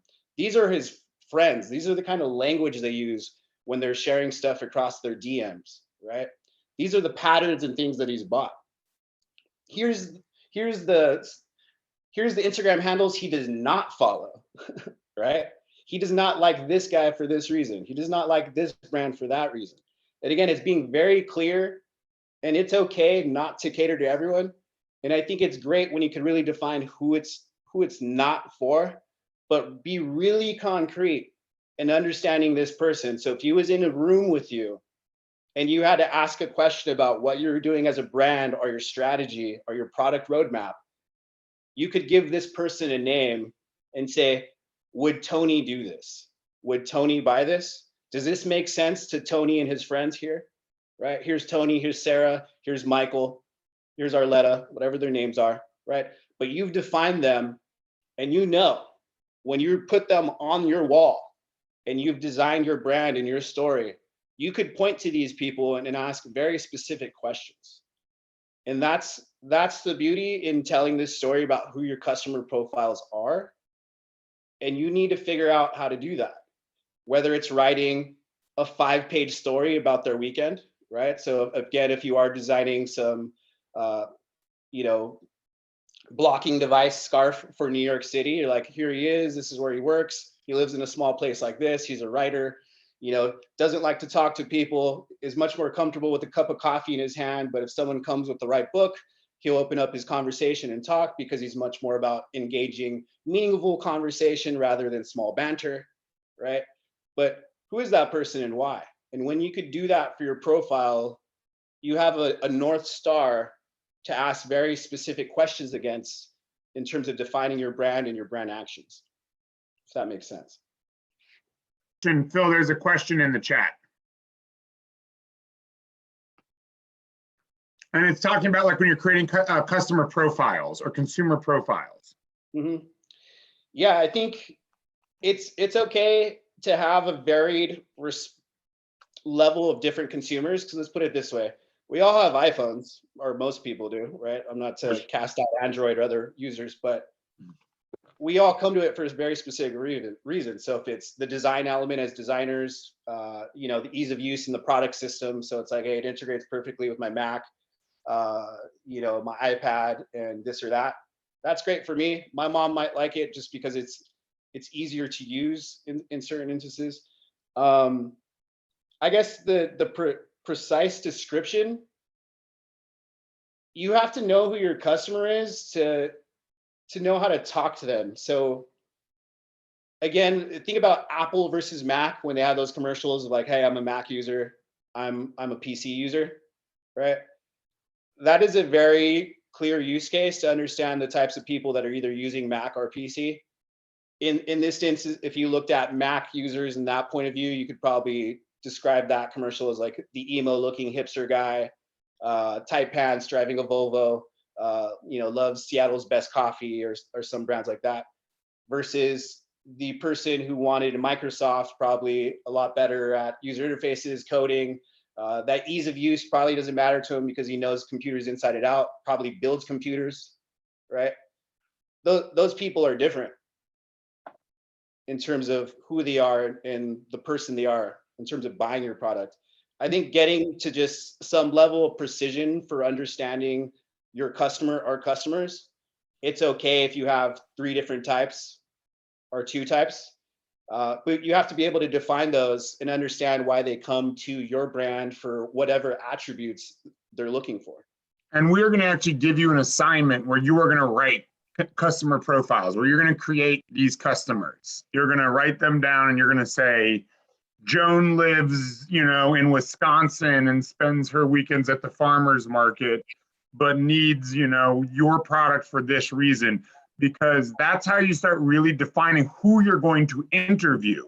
You're not going to go find Joan, you're going to go find 30 people that might be like Joan. Yeah, and through doing those interviews, just as like I mentioned, if I was out knocking on 300 doors, by the time I get to 270, I probably have a lot better picture on the pain points my consumers are having, right? For instance, I've sold home security door to door. I've sold, toys and random things business to business. But I would tell you the moments that I got to my 100th customers are day after day or week of doing it, your pitch gets a lot better, right? Because you understand, oh, I don't want this. I want to buy DirecTV for this reason because I need this, or I only buy cable, or I only stream, or I only do that. You're only going to learn this by talking to more people and understanding their objections, but then understanding maybe the value and where your brand could deliver that other brands are doing. And it's all part of your pitch refinement and stuff that happens when you build your customer profiles. You'll circle back to these customer profiles 3, 4, 5 times. You maybe have thought when you started it was this person, and it could shift and get better. So always look at this stuff as a living, breathing document, not something that is set in stone forever when you start, but something that you can learn with, just as you do with prototypes, to then get to some point of sign off and saying, okay, I think we understand these are exact 3 customer profiles. These are exactly the pain points that we're trying to solve. And you'll get there through the learning. And when we're talking about who you're interviewing, we're not talking about, when we talk about iPhones or technology, you don't talk immediately about everyone had an iPhone. There were people that lined up, they were first adapters. You're trying to target your first adapters, the first people that are going to gravitate toward your service, your product, whatever you're doing, and be the ones to help you start your business, because you don't really have a business until you have a customer. So you're going to have an MVP and a customer profile, and you're going to want that customer profile that you've targeted to buy your MVP. If they're not buying it, then there's something wrong with your assumption of who you're making this for. Mm-hmm. Right? Exactly. And again, it's just a matter of being that detective. And I'm sure if you've heard the word pivot so far, is that something that's been discussed? We've discussed it briefly, yeah. And we've had a couple people just from doing their initial pitch last week to what they're doing now already make some adjustments. Great. So there's that idea of the pivot. You have a certain idea of what your vision is, right? And again, your discovery phase as you're working through your business is always going to be refining what your brand is and your special sauce and just what you set out to do as a company. If we were to have a whole speech just on showing you brands that started one way and ended up something different, there's so many examples like that. I think the thing you just have to be comfortable knowing is there's a lot of uncertainty right now as you start in defining these characteristics of your brand and your story, but acknowledge that and be okay with it and use these processes to refine and refine, refine and refine, right? Your first year or two, whatever, everything you're doing, you're going to find this loop, but always just to be taking in the learning and folding it back and refining your positioning, your product, and just the people you're talking to. So I think that's a very normal part of just being this people who design businesses and new services and new platforms or products.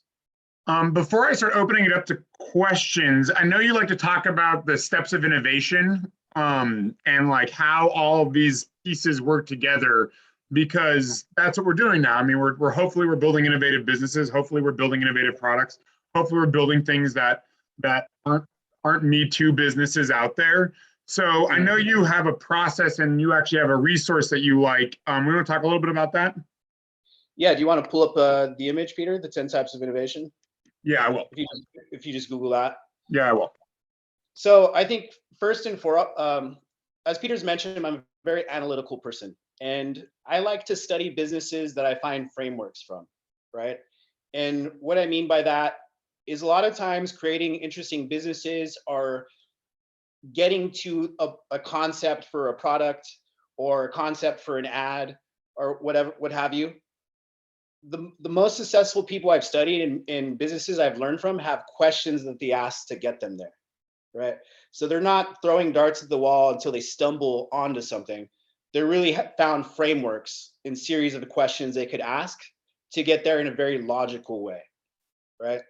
So what Peter's pulling up here, and if you could just find the one where it just shows the blocks. Yeah, I will. I'll pull it down. There it is. So here you go.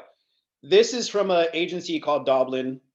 and they've studied over 500 or not, I mean, thousands of businesses, sorry, not 500 of them.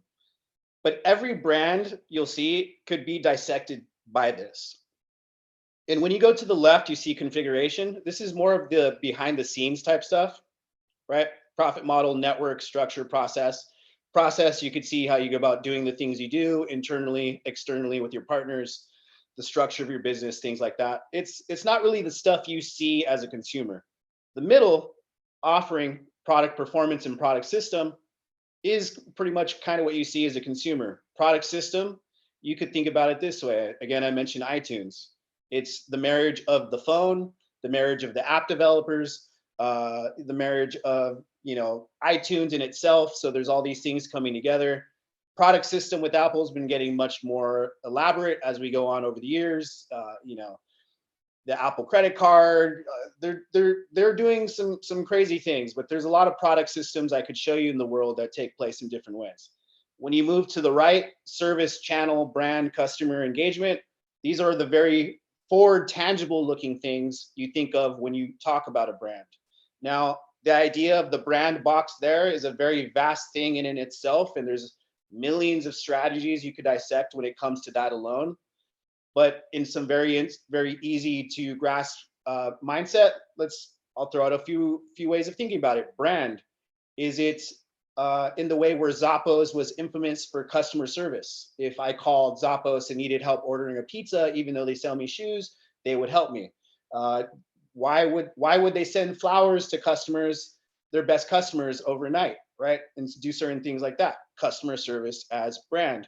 Is brand more or less your style of just being cool? Is it more of that always about winning mentality like Nike? That's one way to think about brand. Is it being an upstart challenger like Tesla? So this future of battery power and having that boisterous founder, that is also brand. So you could get pretty vast in how you define these things. But I encourage actually all of you, if you haven't bought this book, Doblin, The 10 Types of Innovation, there is no special sauce behind a lot of these interesting companies. That is your framework to dissect them and understand what makes them special.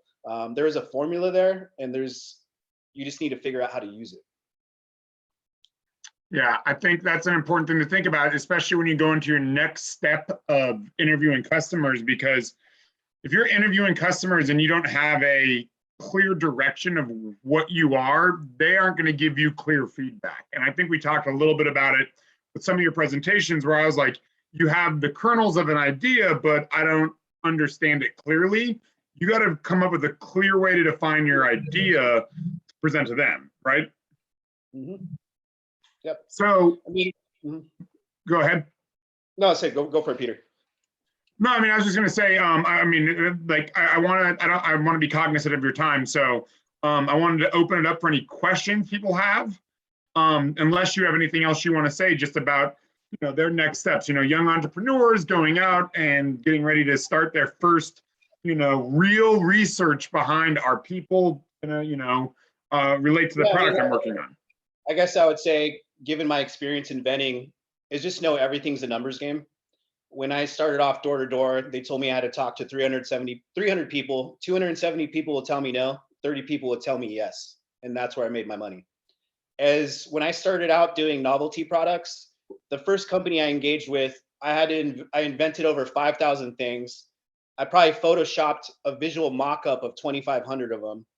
At some point, they liked 75 of them, tried to make 20, only made 5. And out of that, I only had 1 bestseller, right? And that was just my entry point of the gift market and learning how to sell concepts for products to gift companies that wanted these ideas, right? Over the years, that was a crazy experience that led me to get hired by other companies, which is actually, Peter here actually interviewed me for 45 minutes mistakenly when I was supposed to be going into the company next door. Both of the founders had the same name, so that's where the issue kind of came from.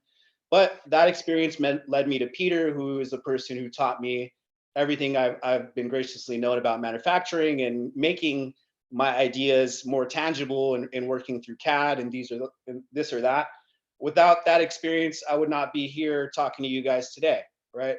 but this came out of me being conscious of putting my inventions online, seeing what happens, right? So not being scared to learn from the feedback and the community behind me to be like, hey man, I love the kitchen stuff you're doing. Keep going, keep going, keep going, right?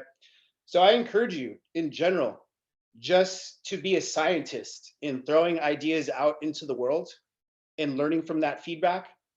And as you go through your young lives as designers, it may not make sense from where you are now as a starting point. I would encourage you to think about in 5, 6+ years or whatever amount of years you think, if you could look back and find some connective tissue and say, hey, wow, I really learned a lot from doing this.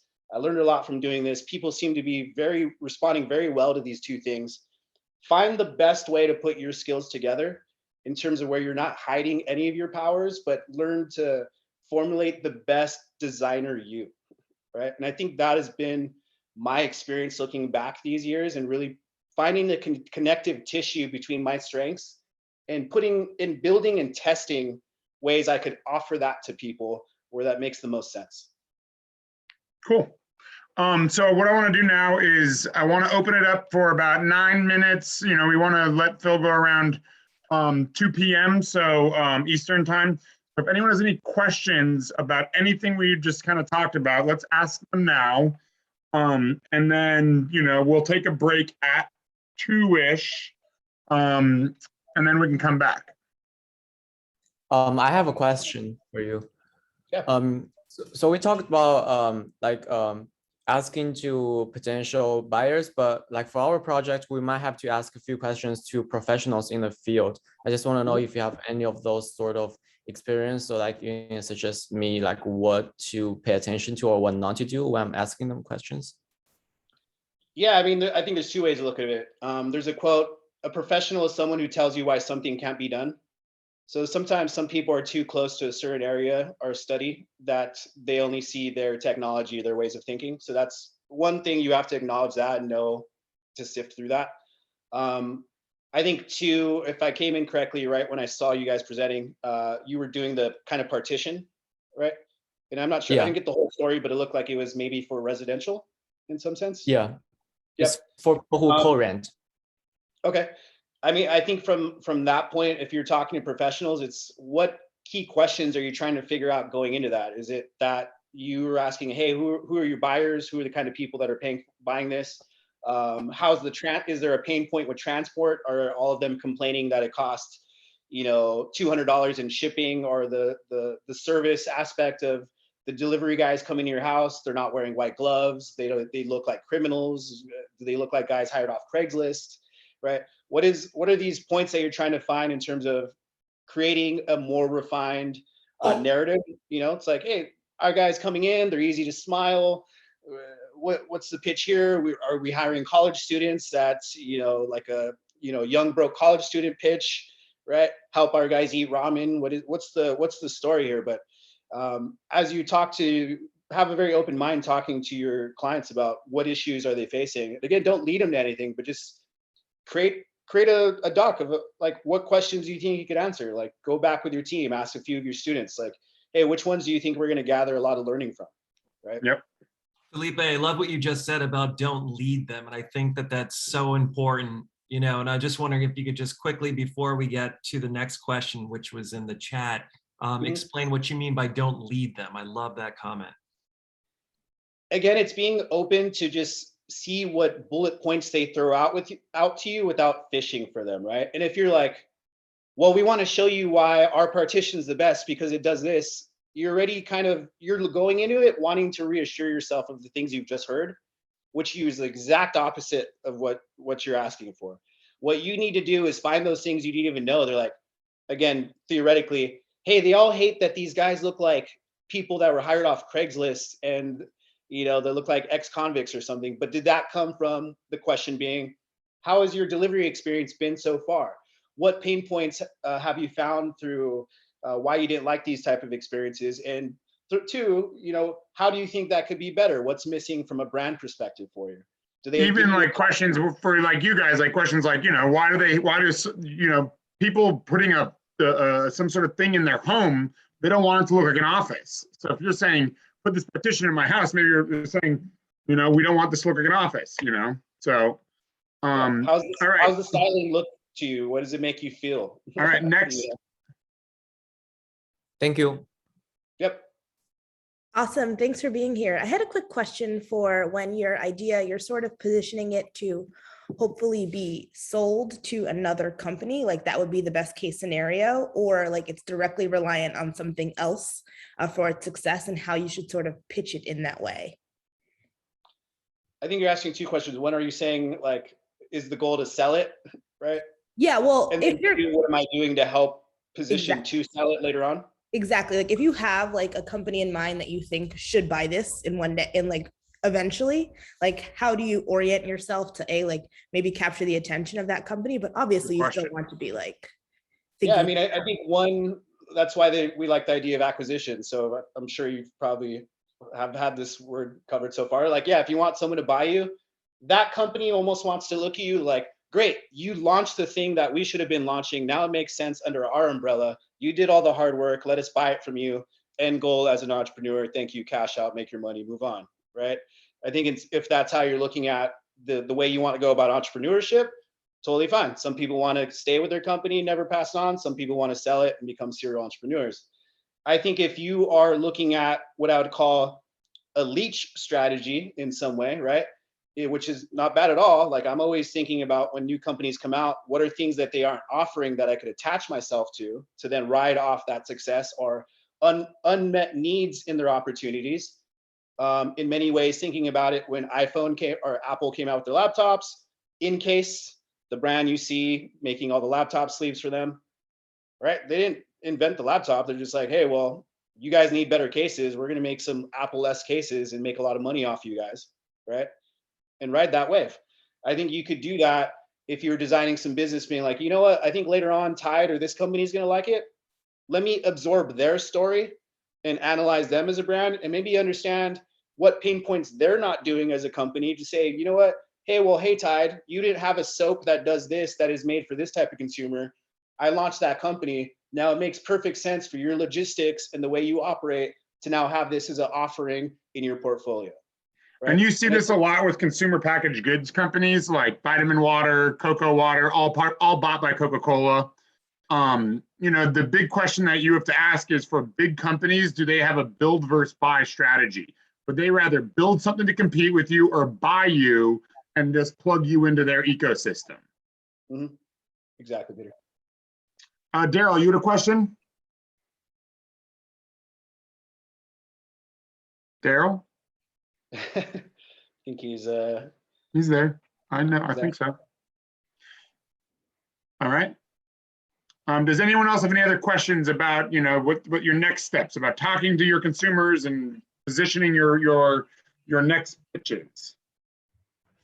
Yeah. So this is a kind of basic question, a little bit, but how do you suggest going about like I know you can create brand target audiences, but how do you go about exactly talking to them? Do you find people on the street? Do you go to Facebook groups, or is there like not a certain way to go about it? I think it's you basically have to think like a researcher. There's no one specific way that's going to work best. In many ways, I think if you do have a wide variety of ways, try them all. Again, I grew up going door to door, so I actually like engaging with people and have no problem. Like, hey man, how are you doing today? Like, getting my salesman on. That's, but infiltrate some forums, see what they're saying. Create discussions. Basically, is what I'm saying. Is the main objective is to have discussions, right? Because if you have a discussion, you're not there hopefully forcing your way of like.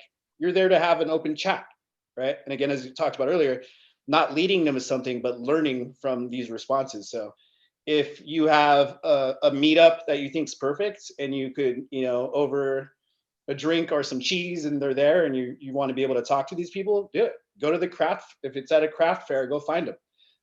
Again, if there's that Facebook group, do it. If you could create some conversations on some Instagram accounts where people are like, hey, this is what I think about it, do that too. Just be a scientist is going to be the main objective, and find some ways that help you do that. Yep. And we'll do one more question. If anyone has one more question before we thank Felipe and let him go. Anyone? All right, Felipe, thank you so much. As usual, always awesome. Thanks, guys. Round of applause. Thank you so much. That was so helpful. No problem, guys. Yeah, pleasure as always. If I figure to be helpful. And people email you if they want to? Yeah, we could.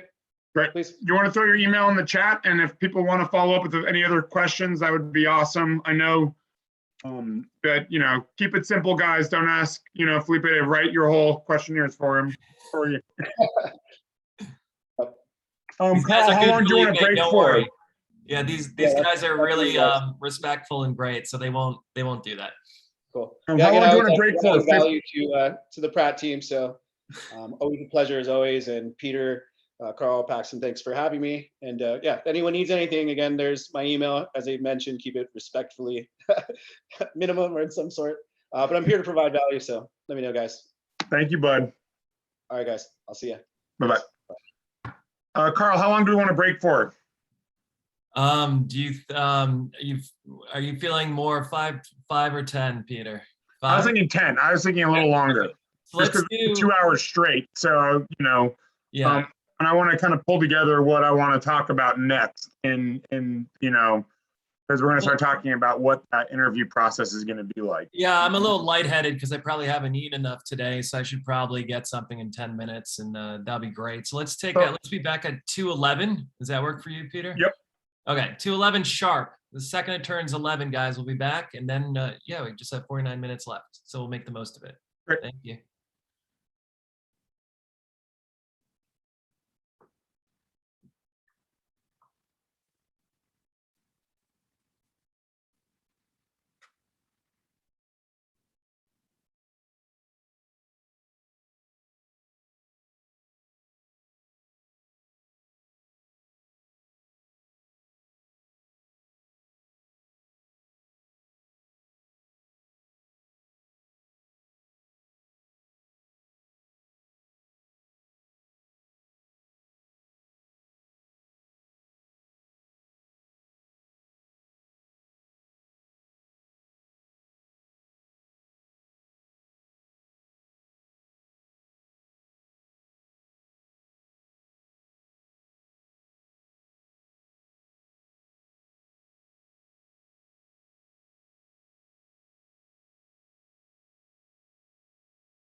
All right. All righty. Everybody back? Some thumbs up, some faces. 1, 2, 3, 4, 5, 6. All right. Yeah. Love the engagement. You guys are awesome. So, Carl, do you want to talk a little bit about, I know you said that you wanted to speak a little bit about the presentations earlier once we were done with Felipe. So you want to start with that? Yeah, I just want to say, so I've been doing this, this is my 5th year. And, you know, something that I noticed is that people usually people are stumbling through the presentations. They don't have any visuals like a slide deck or anything. And this time, and it's those of you that didn't have a slide deck, that was not required. So there's no worries with that whatsoever, but it can help, especially if you have like a prototype so that people can get a visual sense of it. That's easier for them to engage with it. And also the way you're talking is great. Like it, and a lot of you, I could feel your enthusiasm coming through, which is awesome, and not in like a stagey way, if you know what I mean by stagey. Like people are like, this is so great, you know, like where you can feel like the person's like really forcing the emotion or whatever, but a very authentic, more like, I'm excited to share this value with you. I'm excited to help this underserved like population or whatever the case is. You know, we can feel it. And some of you gave illustrations, like the one was very poignant. Peter, you pointed it out about saying that this, the disabled population was larger than China. And because everyone's after the Chinese market, right? And so, you know, for saying that really was like, wow, that's incredible. So I think a lot of that's coming through. I think you guys, whoa, it is really raining out there. So I think that's really coming through, you know, in a lot of the presentations, and I'm really impressed, and we can build off that, and we're going to be working towards that. Yeah, those of you that have like a window, it's probably very distracting. It looks like it's like a hurricane out there all of a sudden. Mike, I can't see. I'm trying to see. So, yeah, and I want to just think that no one is going to be more enthusiastic about your project than you. So if you're not enthusiastic about it, or you kind of are like, so this is this thing that I made for this thing, you're not going to get the engagement of your audience that you want. You want to be, I mean, I jokingly say you want to be overly enthusiastic. You want people to be so excited because you're so excited. So, and you see it when people are, when you're engaged and you're excited, the people that you're talking to will be more engaged and more excited. If you're aloof and you kind of are like, I don't really know, I'm not going to get the best feedback. So I jokingly have always said you can't teach enthusiasm. And I used to hire based on that principle. Now, some Monday mornings I've regretted that because I've hired very enthusiastic people. But it's a really important fact, because you can't tell someone to be excited about what you're doing if you're not excited about it. So, and then the other thing is, I'm really glad you guys took your time to think about your MVPs and create some visuals. And if you know, some of you that are making products, it's a little easier. Some of you that are offering services, it's a little different. But I thought what Phil said about even doing, sorry, his name is Felipe, but I've known him as Phil forever, so I kind of go back and forth. About even having like short sizzle videos, or videos that sort of talk a little bit about why your thing, to make sure people actually want it's really good. Because, you know, the next step that we're going to go into is really making sure that what we are designing and working for is for a market of the people that we've determined we're trying to serve. So, you know, every market's different, every product's different, every service is different, every business is different. But the one thing that all businesses have in common is they make money somehow servicing some population that needs something. So you have to figure out who that population is. And a lot of the businesses that you guys are talking about are very consumer forward businesses. Not a lot of you are talking B2B businesses.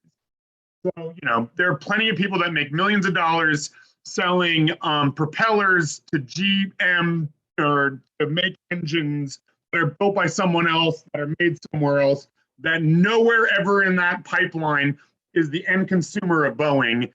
because you don't buy, none of you are buying planes, but most of you guys are designing businesses for a consumer that you can identify.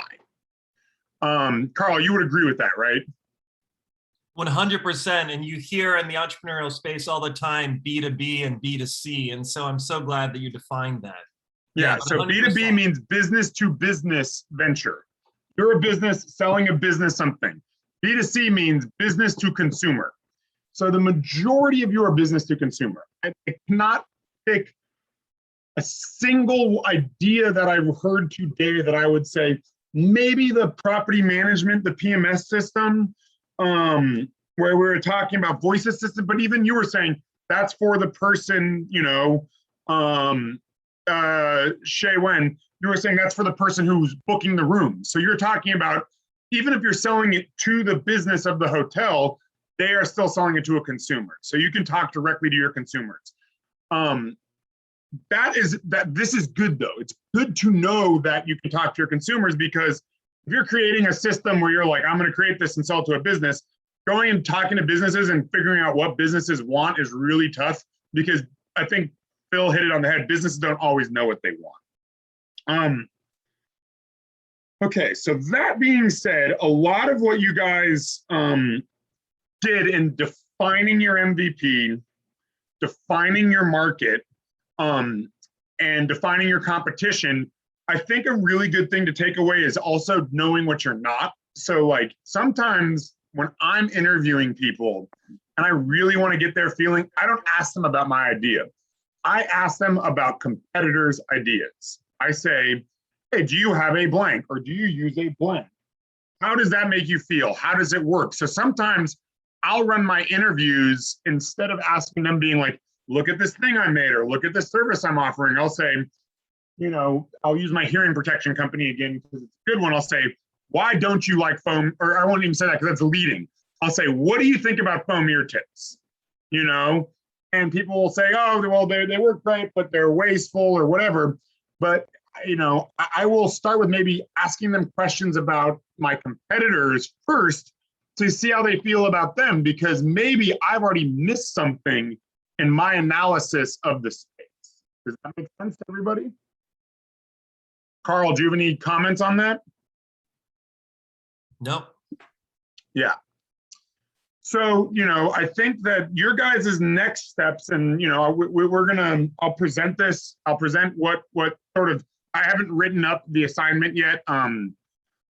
All of these assignments are combinations of either other incubators or accelerators or programs I've been part of, classes I've run.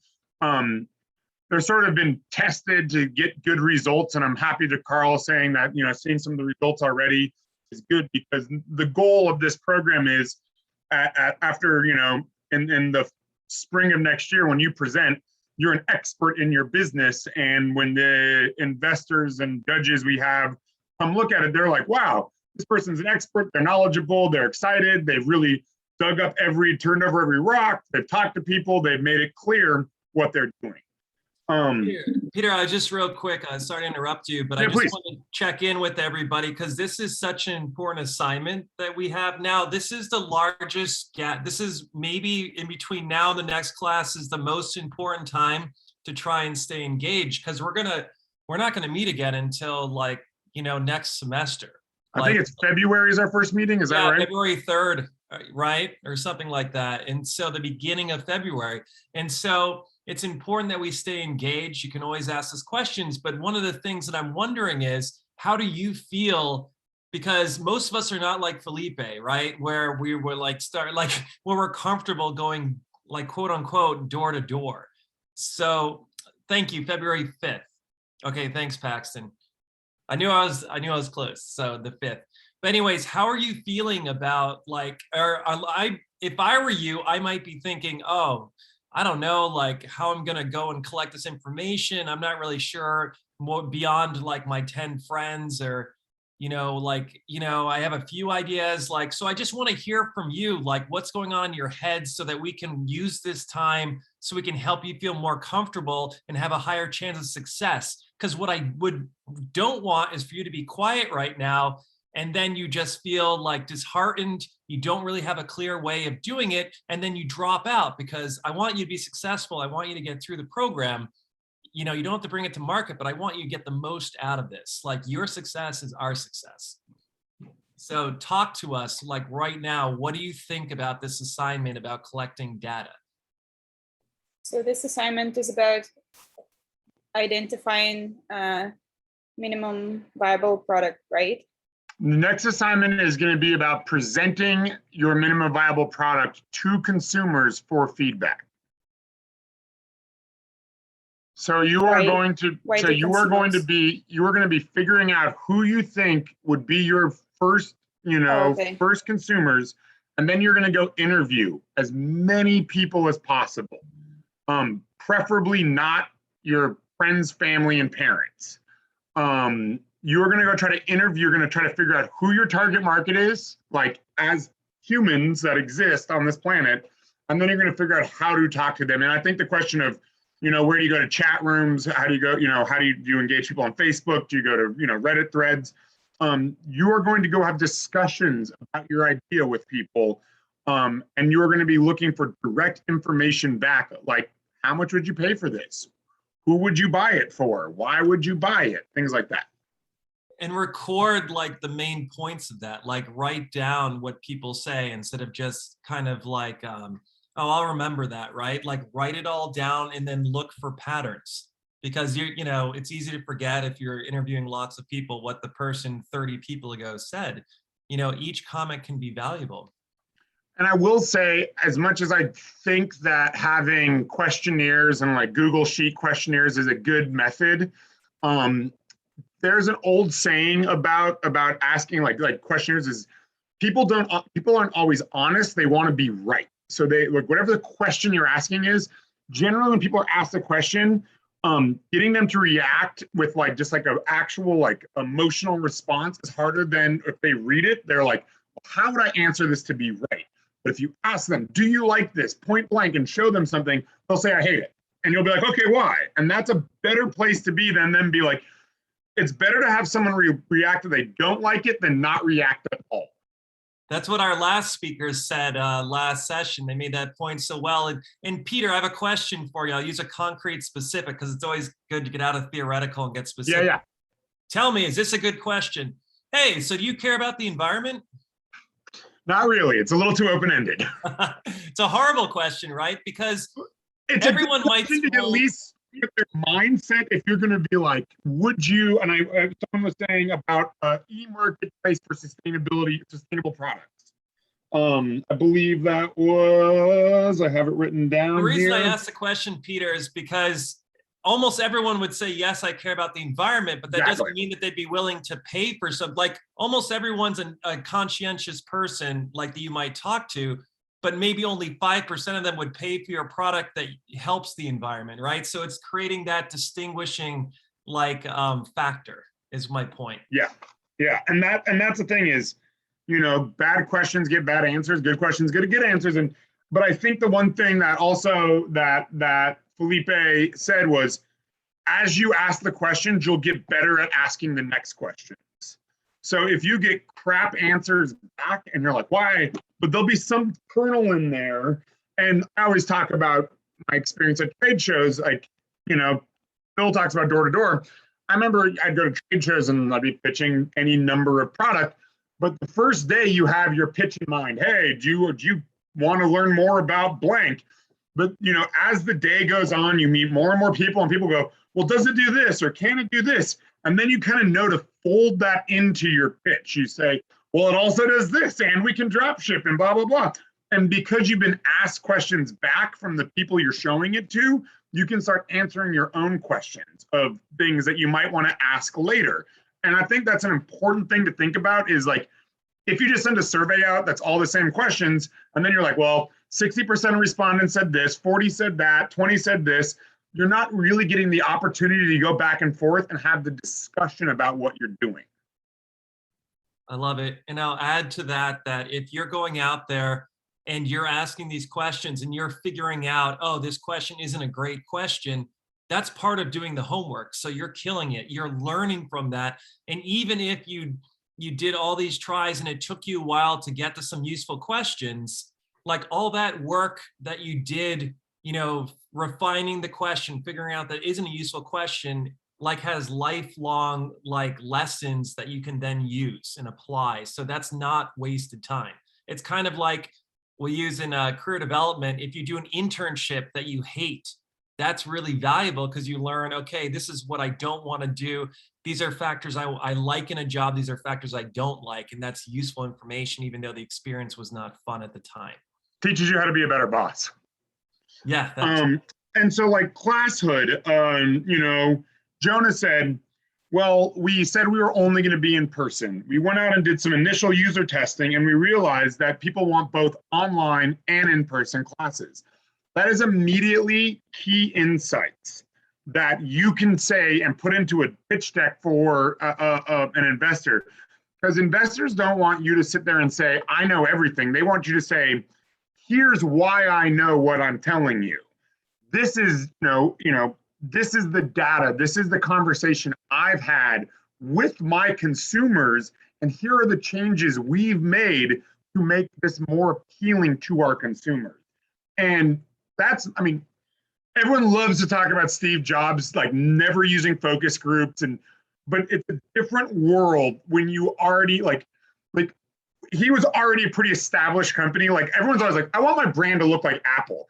And I'm like, very few brands can get away with like white and like a square, and people are like, that's Apple, So like when you're just coming up, like you have a lot more legwork to do before you can be like, I want to be like Apple. Yeah, we all want to be like Apple, but you can't get away with that when you're just starting out. You're going to have to lead people a little more into like understanding why, you are what you are. And we're going to do a whole big thing on brand and like the meaning of our brands and like how that brand reflects, like I forget, I think it was Bezos that said, your brand is what people say about you when you're not in the room. So we're going to do a lot of research around that.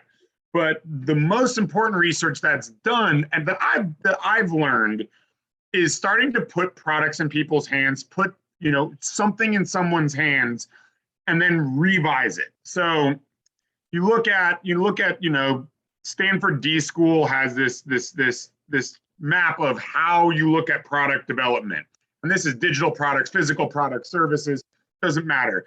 And it's build something, test it, and revise it. And this is the loop that you have to get into.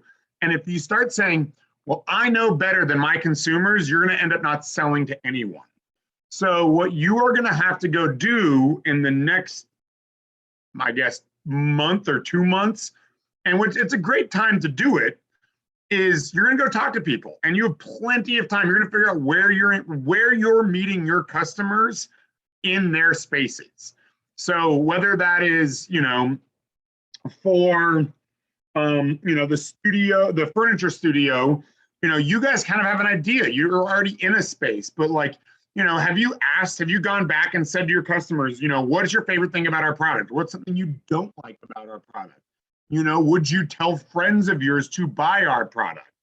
Anytime you can create brand ambassadors or get people to support what you are doing, and like the best, when a friend comes to you and says, you got to try this blank, and you're like, if you like that friend and you trust that friend, sometimes when some of my friends come, I'm like, no, I'm not trusting anything you say. But other friends, I'm like, yeah, of course. I'm like, I want to go try this new bottle of water, or I'm going to download that app, or I'm going to look at this new fitness regime, because you are someone I trust telling me to do it. And there's almost no better way to create a value around your brand than word of mouth. Now, to get word of mouth means that you have connected with your customers at a level beyond a transactional level. So when you buy something on Amazon and that person writes you and says, hey, will you write a review about the product you just bought, and you bought garbage bags? The chances you're going to write a review, unless those garbage bags are either awful and they broke while you're taking the garbage out, or the most amazing garbage bags ever and they take themselves out, is very slim.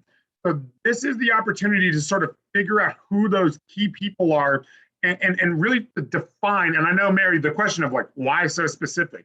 Because the first person to buy your product is the first person that supports you and is the first person that believes in whatever you're doing. And that's a pretty cool thing. And I've done this with crowdfunding. I've done it with, like actual launches through companies at trade shows. And if you ever go work a trade show, if you're in a booth, if you're sitting in a booth and no one's coming to see what you're making, it almost feels awful. Like I see people and their booth, it looks nice and the product looks nice, but no one's there. And it's one of those things where something went wrong in what they were doing. And I always talk about when you invent in a vacuum, there's always people that sit in their garage and invent something. And they're like, this is the greatest thing ever. And they're like, I'm not showing anyone because they will steal it. That's the biggest mistake you can make as an entrepreneur, is saying, I'm going to just keep working. I'm going to spend money and time and file patents and spend money. And then when I debut it, everyone's going to love it because I know it's going to work, and not go get into this feedback loop of build, test, revise. Because if you're skipping the testing phase with your consumer, you're losing so much time. So the book Lean Startup, I highly suggest you read it. It's mostly about tech products and apps, but they built this whole system out, and they were like, people are going to love it. And they showed it to them and people didn't care. And that was when they realized they needed to start building and testing faster. And that was where the whole theory of Lean Startup came from, of this build quickly, test quickly, and then pivot, revise, and then build again. And that's what we're going to ask you guys to do over the next 2 months. So when we see you in February, you're going to come and tell us, I interviewed 300 people. I mean, that'd be amazing. If you actually interviewed 300 people, kudos to you. But I interviewed 50 people. I interviewed 10 the first 2 weeks, and then I re-interviewed them after I made a pivot. Then I found 10 new people, and then they made suggestions. Now, I'm not saying you have to do every single thing that someone tells you to do. Sometimes you're like, well, I'm trying to make a spoon, not a fork. So, I'm sorry, just because you really want a fork doesn't mean I need to make it for you. Sometimes people are going to have ideas that don't necessarily align with your value proposition and your mission for what your business and product is. But other times people are going to say, what if you did this? And you're going to say, wow, I had not thought about that. That would really either make it easier to get to market, would make it less work and add value. So these are the important things that we want to take from the next steps. Does anyone have any questions about that? So for the next class, we have to interview as many people as we can, and then we have to prepare 2 portraits of characters. No, so before you start interviewing people, you need to create the customer profiles. Who you think you need to be interviewing. So you don't want to just go interview, like if I go interview my mom about race car parts, my mom is not going to give me information I want. And Peter, that's because I'm interviewing the wrong person. What? I'm sorry for interrupting you. We can give them samples too. So I was going to share some of the things. I got to rewrite it for this program, but let me share my screen. Some of you have already taken some of my classes, so this is going to be repetitive, and it doesn't matter. You redo it every time you do a new project. So there are 2 things I want you guys. Let me see. I'm looking at here. Sorry. So the first thing that applicants can now see your application. So the first thing that you are going to start doing is, so what this is called is customer research and validation. So the first thing that you're going to start doing is saying, who is my customer? Where do they live? What do they do? What are their demographics? And, this is honestly, if you ever create, if you've ever done any sort of ads on Facebook or Instagram, you actually build these customer profiles that you're targeting these certain people. So the first thing you're going to do is ask yourself these questions, and you're going to want to create between 2 to 6 potential customer profiles. Now, you don't have to answer everything on this list, but sort of going through it. So you're going to start with a few different things. You can kind of write down your technically targeted customer and start there, but then you're going to start asking yourself these questions. What does this person see daily?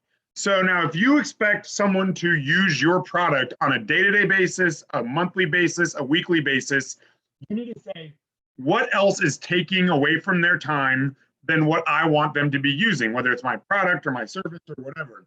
And I'm going to stop sharing for a second because I can't see myself, but I want to give an example of the owner of Uniqlo, the clothing company, who's being interviewed by, I think, Fast Company. Might have been the Wall Street Journal. But essentially, the interviewer saw he had this giant map on his wall in their Manhattan office. On that map, there was pins in stores that weren't fashion stores, Apple, in Brookstone, and she said, well, Apple's not your competitor. And the owner said, consumers only have so much money. If they go buy an iPhone today, they may not buy a Uniqlo t-shirt. So Apple is still competing for the dollars of my consumer. My consumer can't buy my product that day because they bought something else. So that's an important thing to understand. Carl? I remember you saying that last time too, so I love the emphasis. Yeah, that's I mean, that's what I always take away, because like I always think, I'm like, you think you're selling them water when, but they're like, well, I already bought a soda. I don't need water right now, but Yeah, you may need water too. I see we also have a question, so I want to make sure, do you have Shaywin? Yes, what's your question? My question is like, Can you speak up just a little bit? I designed this software system. It's like maybe it's an app, but I'm actually targeting to the hotel, and they have all kinds of it's like persona you are talking about. We have to design a persona, but it's like an assistant I designed for hotel, and they have every kind of customers, right? So but the thing about this is, and you're going to have to remember this, is everyone that travels uses a hotel. Did I lose her? Everyone that travels uses a hotel, but not everyone that travels and uses a hotel is going to use a virtual assistant. Mm-hmm. So there's, you have to sell to the hotel. And first of all, you need to look at, a hotel in Austin, a boutique hotel in Austin, Texas, that attracts young Gen Z tech forward people are more likely to use this than a Hilton in Boca Raton, Florida. Mm-hmm. So you actually do, like saying, well, the market's huge and everyone uses hotels when they travel. That's not true. That's how Airbnb upset the hotel industry. So you still have people like, I know people that when they travel, they don't want, I will take a vacation and completely turn my phone off. So I wouldn't use your service. Now, I'll give an example. When I was traveling in Hong Kong and I was staying at the W, I was given a phone immediately.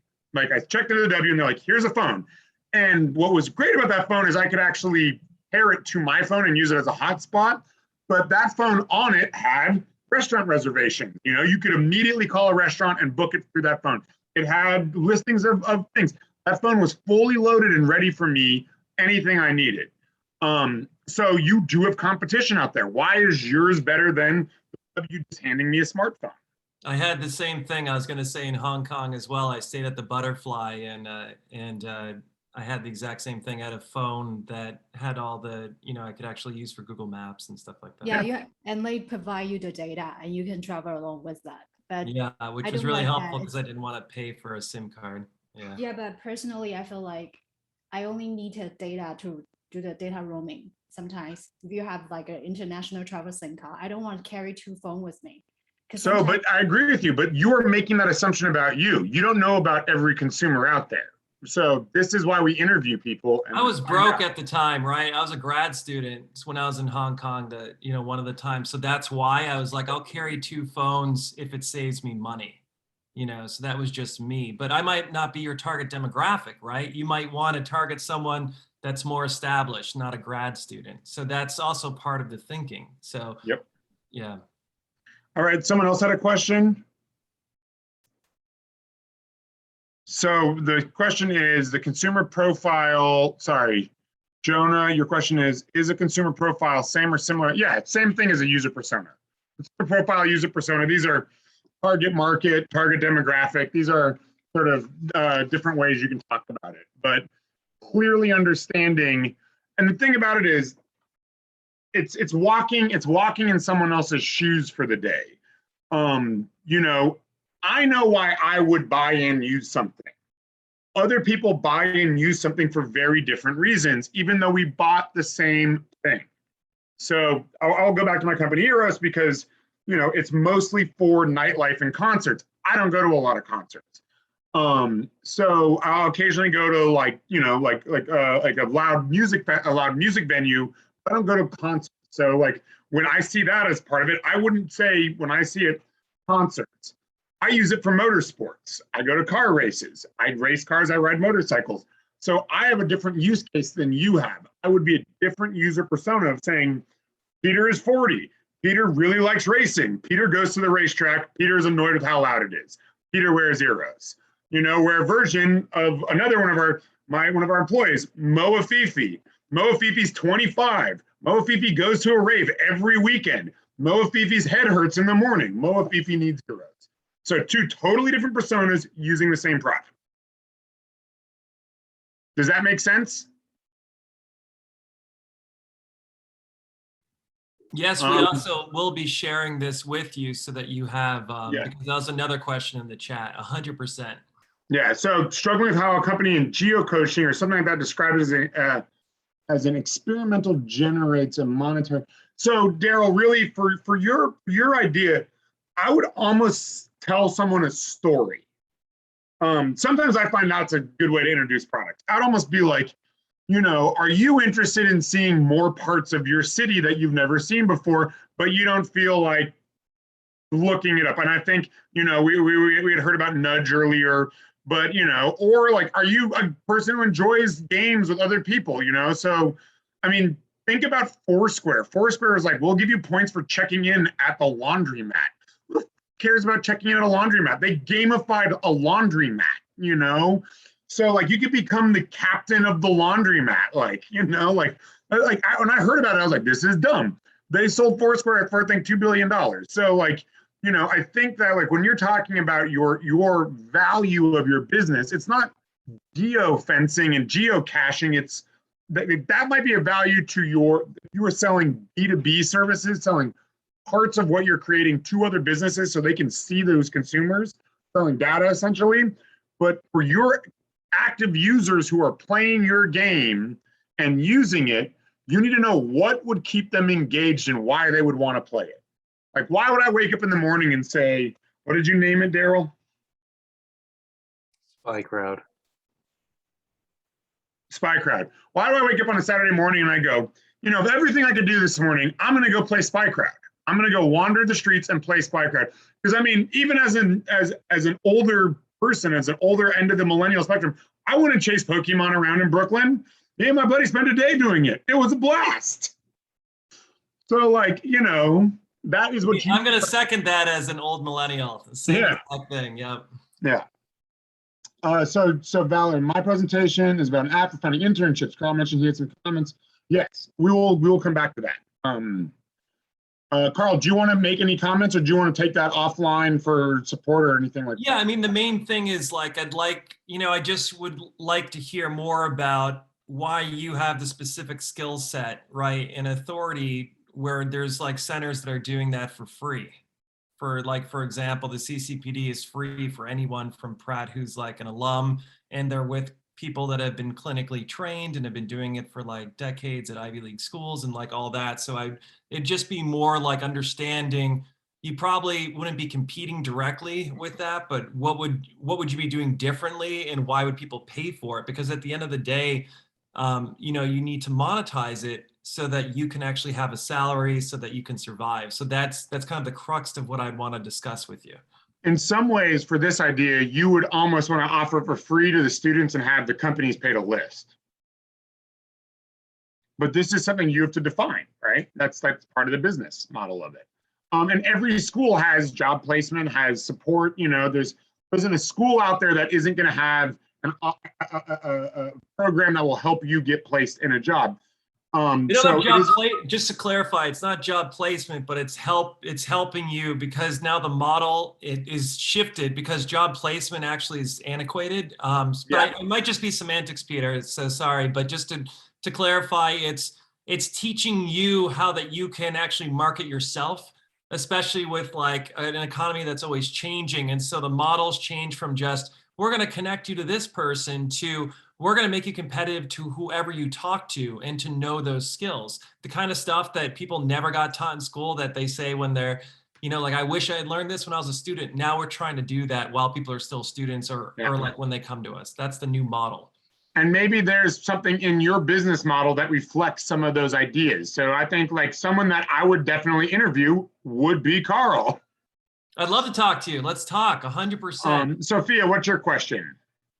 My question is, since my business plan is more like product based, like the safety scissors and like stationery, so I'm just wondering if I have to get a feedback from customers for like specifically like each product, or like you could do that. So since your product, you're targeting children as your consumers, but remember one thing, children don't buy anything. Yeah. So it has to be like targeting the parents. You got it. So that's an important thing to understand. So you're going to have to talk to parents about pain points they have with their children using things like, because like there's different kinds of scissors that are out there that are safe. So you need to figure out where your value is different than what's currently on the market. So getting a feedback from parents in like general stationery products or like the company, what's their pains, and then develop the products based on that. I think that for me, depending on where you are in your business, I generally like to start with the problem and then figure out what the pain points are around the problem and then develop around that. I generally don't try to come up with the solution and then try to shove a problem into it. Okay, got it. Thank you. Anytime I've been experienced with companies where they're like, here's the solution. And I'm like, what's the problem? They're like, we're working on that part still. Okay, thank you. What are some ways to organize, drive inference from data collected through interviews? But that's a great question.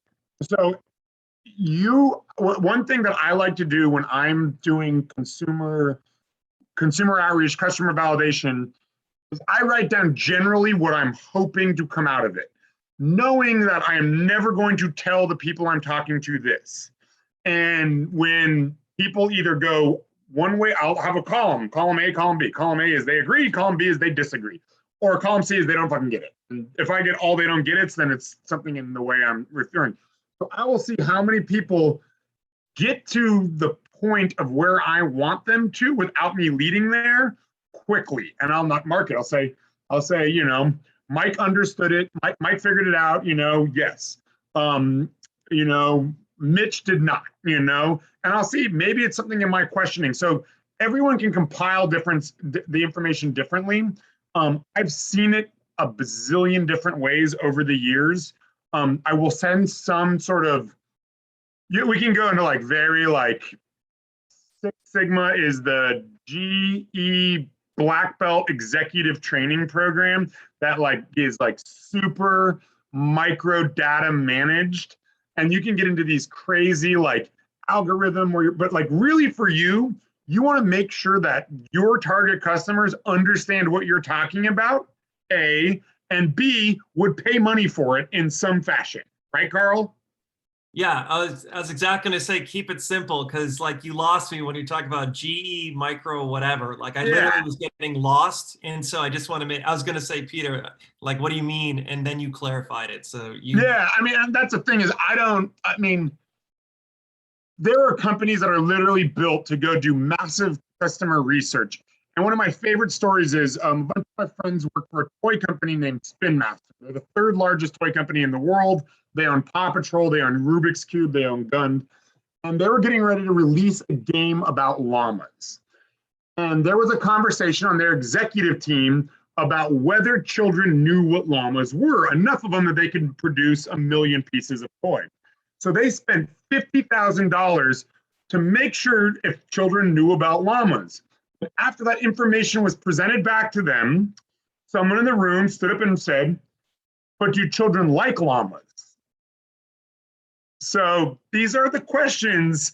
You could spend $50,000 to prove that children know what a llama is, but not understand whether they would actually want to play a game with llamas. So they weren't asking the right question, and they were spending literally a buttload of money to find out that children know llamas exist. That's hilarious. I wonder if they did that for Hungry Hippos. You know, if they tested. That game, yeah, that's a good game. So let me go back to sharing my screen. So so we can go through this. Now we're running out of time, but so we're going to ask you these things. What does your person see daily? You know, and as I said, you don't have to fill these things out. What does the person hear daily? So this is important. Like, what influences them? What media channels? Like, this is like, so you kind of can know how to target them if you were going to run an ad per se. So where does your customer exist? Are they a Reddit user? Are they watching CNN? Are they completely media averse and only hear it through friends? Do they only get their information, you know, from a carrier pigeon? Trying to sketch out what they really think and feel is a very important thing. So these are things that, like, you all have thoughts on that you don't always talk about, but they're like what keep you up at night. They're, you know, your hopes, your dreams, things that you live in your belief of your life. Tapping into that idea of who your customer is really important, because if you can meet them at that level, you will have a customer for life. You know, what do they say? What do they do? Where do they go? How do they talk? What are their biggest pains and frustrations? And then what do they gain? So, like, what do they want to achieve? How do they measure success? And how any of these points, any of these 6 points, if you can meet them on one of them, you are probably going to get them as a customer. If you fail to meet them in all 6, you are going to struggle to get them as a customer. So kind of creating this like idea of who this person is, we generally say give them a name, give them a location. It makes it a little easier, persona, user, whatever you want to say. That'll help a lot. And then once you've created that, you are going to go out and you're going to start talking to people. So you can pitch them the idea, you can hand them the idea, but the most important things that you're going to ask, and I will send you all of this, I actually have a better version than this one, is, you know, you want them to tell them what you're doing, and you want to see if they understand it. And then once they understand it, you want to see if they would use it. And then you want to ask them, you know, if yes, why would they use it? And if no, obviously, why not? Because this is how you're going to sort of get your proof of concept. And then you're going to reframe those questions again.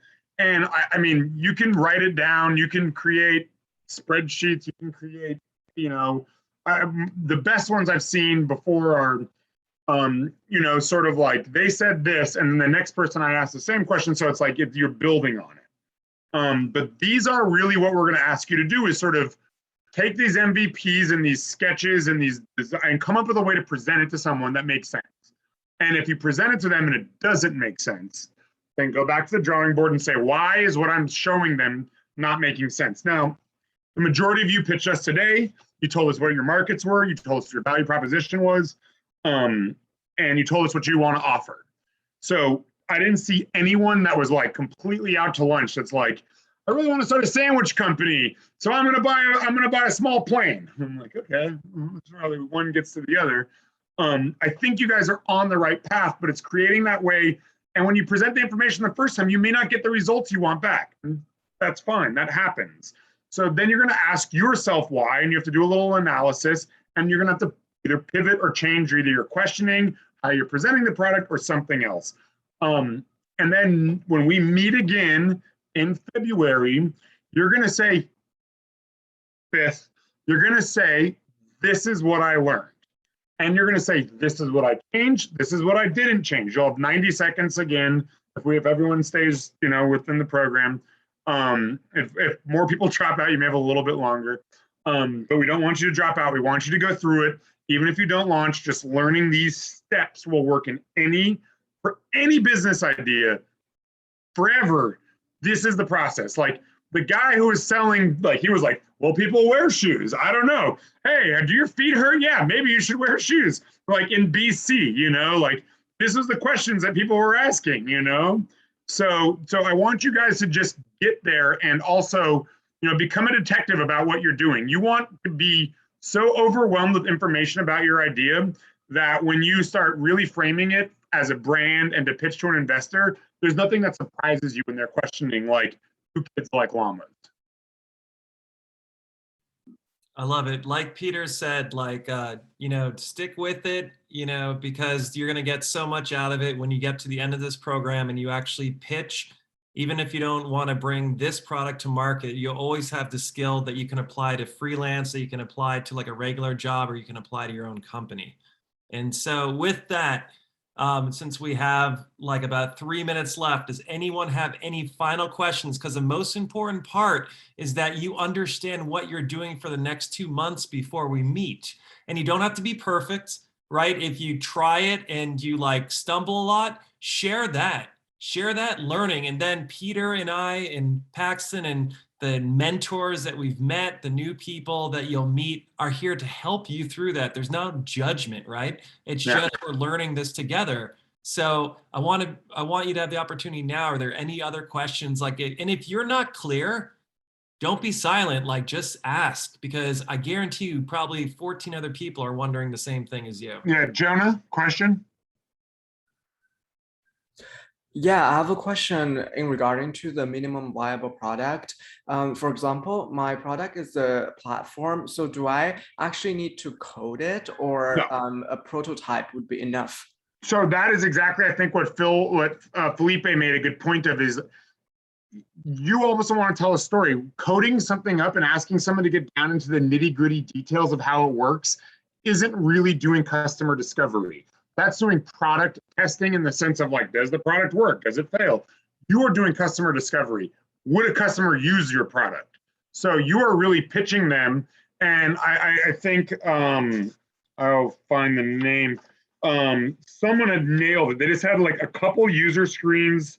I think it was Shape Size Symphony. You guys had a couple user screens laid out of this is how it works. This is how we're going to talk to our customers. So like you can fake it without actually doing a whole app. The app, the nitty gritty details, you don't want to start on those until you know you're actually working on something someone wants. The other thing is we are going to send you a full write-up of how we suggest you go about this. If during your process you're running into problems or have questions, you can always email me. If you don't have my email, it's on everything, but it's pratt.edu. I will always answer your emails. I'm also open for short Zoom calls or something like that. So, I am available if you have questions. So this does, we want to make ourselves available to you. And if you're like, holy crap, I'm really getting terrible data back and I have no idea what's wrong, we can sit and chat with you and see what's going on. But, to bring up Jobs again, he always said, fail faster to succeed quicker. And that's what we're trying to do. We're trying to figure out what is wrong so we don't go too far down a rabbit hole and then not have to go too far back the other way. That's great. And Paxton, thank you, just shared the contact sheet where it has all the team names, the members, Paxton, Peter, and my name on there. So super helpful so that if you guys want to get in contact or whatever. I also loved what I was seeing where some people would actually send helpful suggestions to other teams. Like, we're in this together, the more of us that are successful in learning, the better for all of us. I love that, abundance mentality instead of scarcity mentality. And it will serve you really well. I love that you guys inherently have that. That's awesome. Yeah, I agree. I want to second that because I think you said before the net zero or zero sum strategy. Zero sum gain. Yep. Yeah, of life is, and that's exactly right. We are smarter collectively than we are as individuals. So let's help each other out. And, I think Carl also hit it where he said, whether you go to be an entrepreneur or work for someone, I use all of these same strategies to vet clients. I say, do they know their market? Do they know their customer? Is what they're saying make sense? So I actually do this in the reverse when people bring me things and I say, is this worth the next 6 months, year, 2 years of my time? Because if I feel like they're wrong, I'm not going to go work on it. Yeah, working on this program for 5 years, honestly, has made me better at my current job. And it's been invaluable to me, and I can make quicker decisions and more informed decisions. So when I'm in a meeting with higher level people, then I can talk about action items and actually talk pragmatics instead of just theoretical bureaucracy. So it's been invaluable, and I'm excited that you guys are having this. And it's going to be a while, so stay engaged with us because we're looking forward to seeing you February 5th. It's a long time. So if you have questions, if you're struggling, we're here for you. Yep. I think that's it for the day. All right. So we'll be sending you that stuff soon. Thank you so much. Give me a week or so to put it together. Awesome. Have a Thank you great so rest much. of your weekend, guys. Thank you. Bye-bye. Thank you. Thank you. Thank you very much. All right, thank you. Thank you. So, what I'll do is I'll sit down and I'll put together another sheet, homework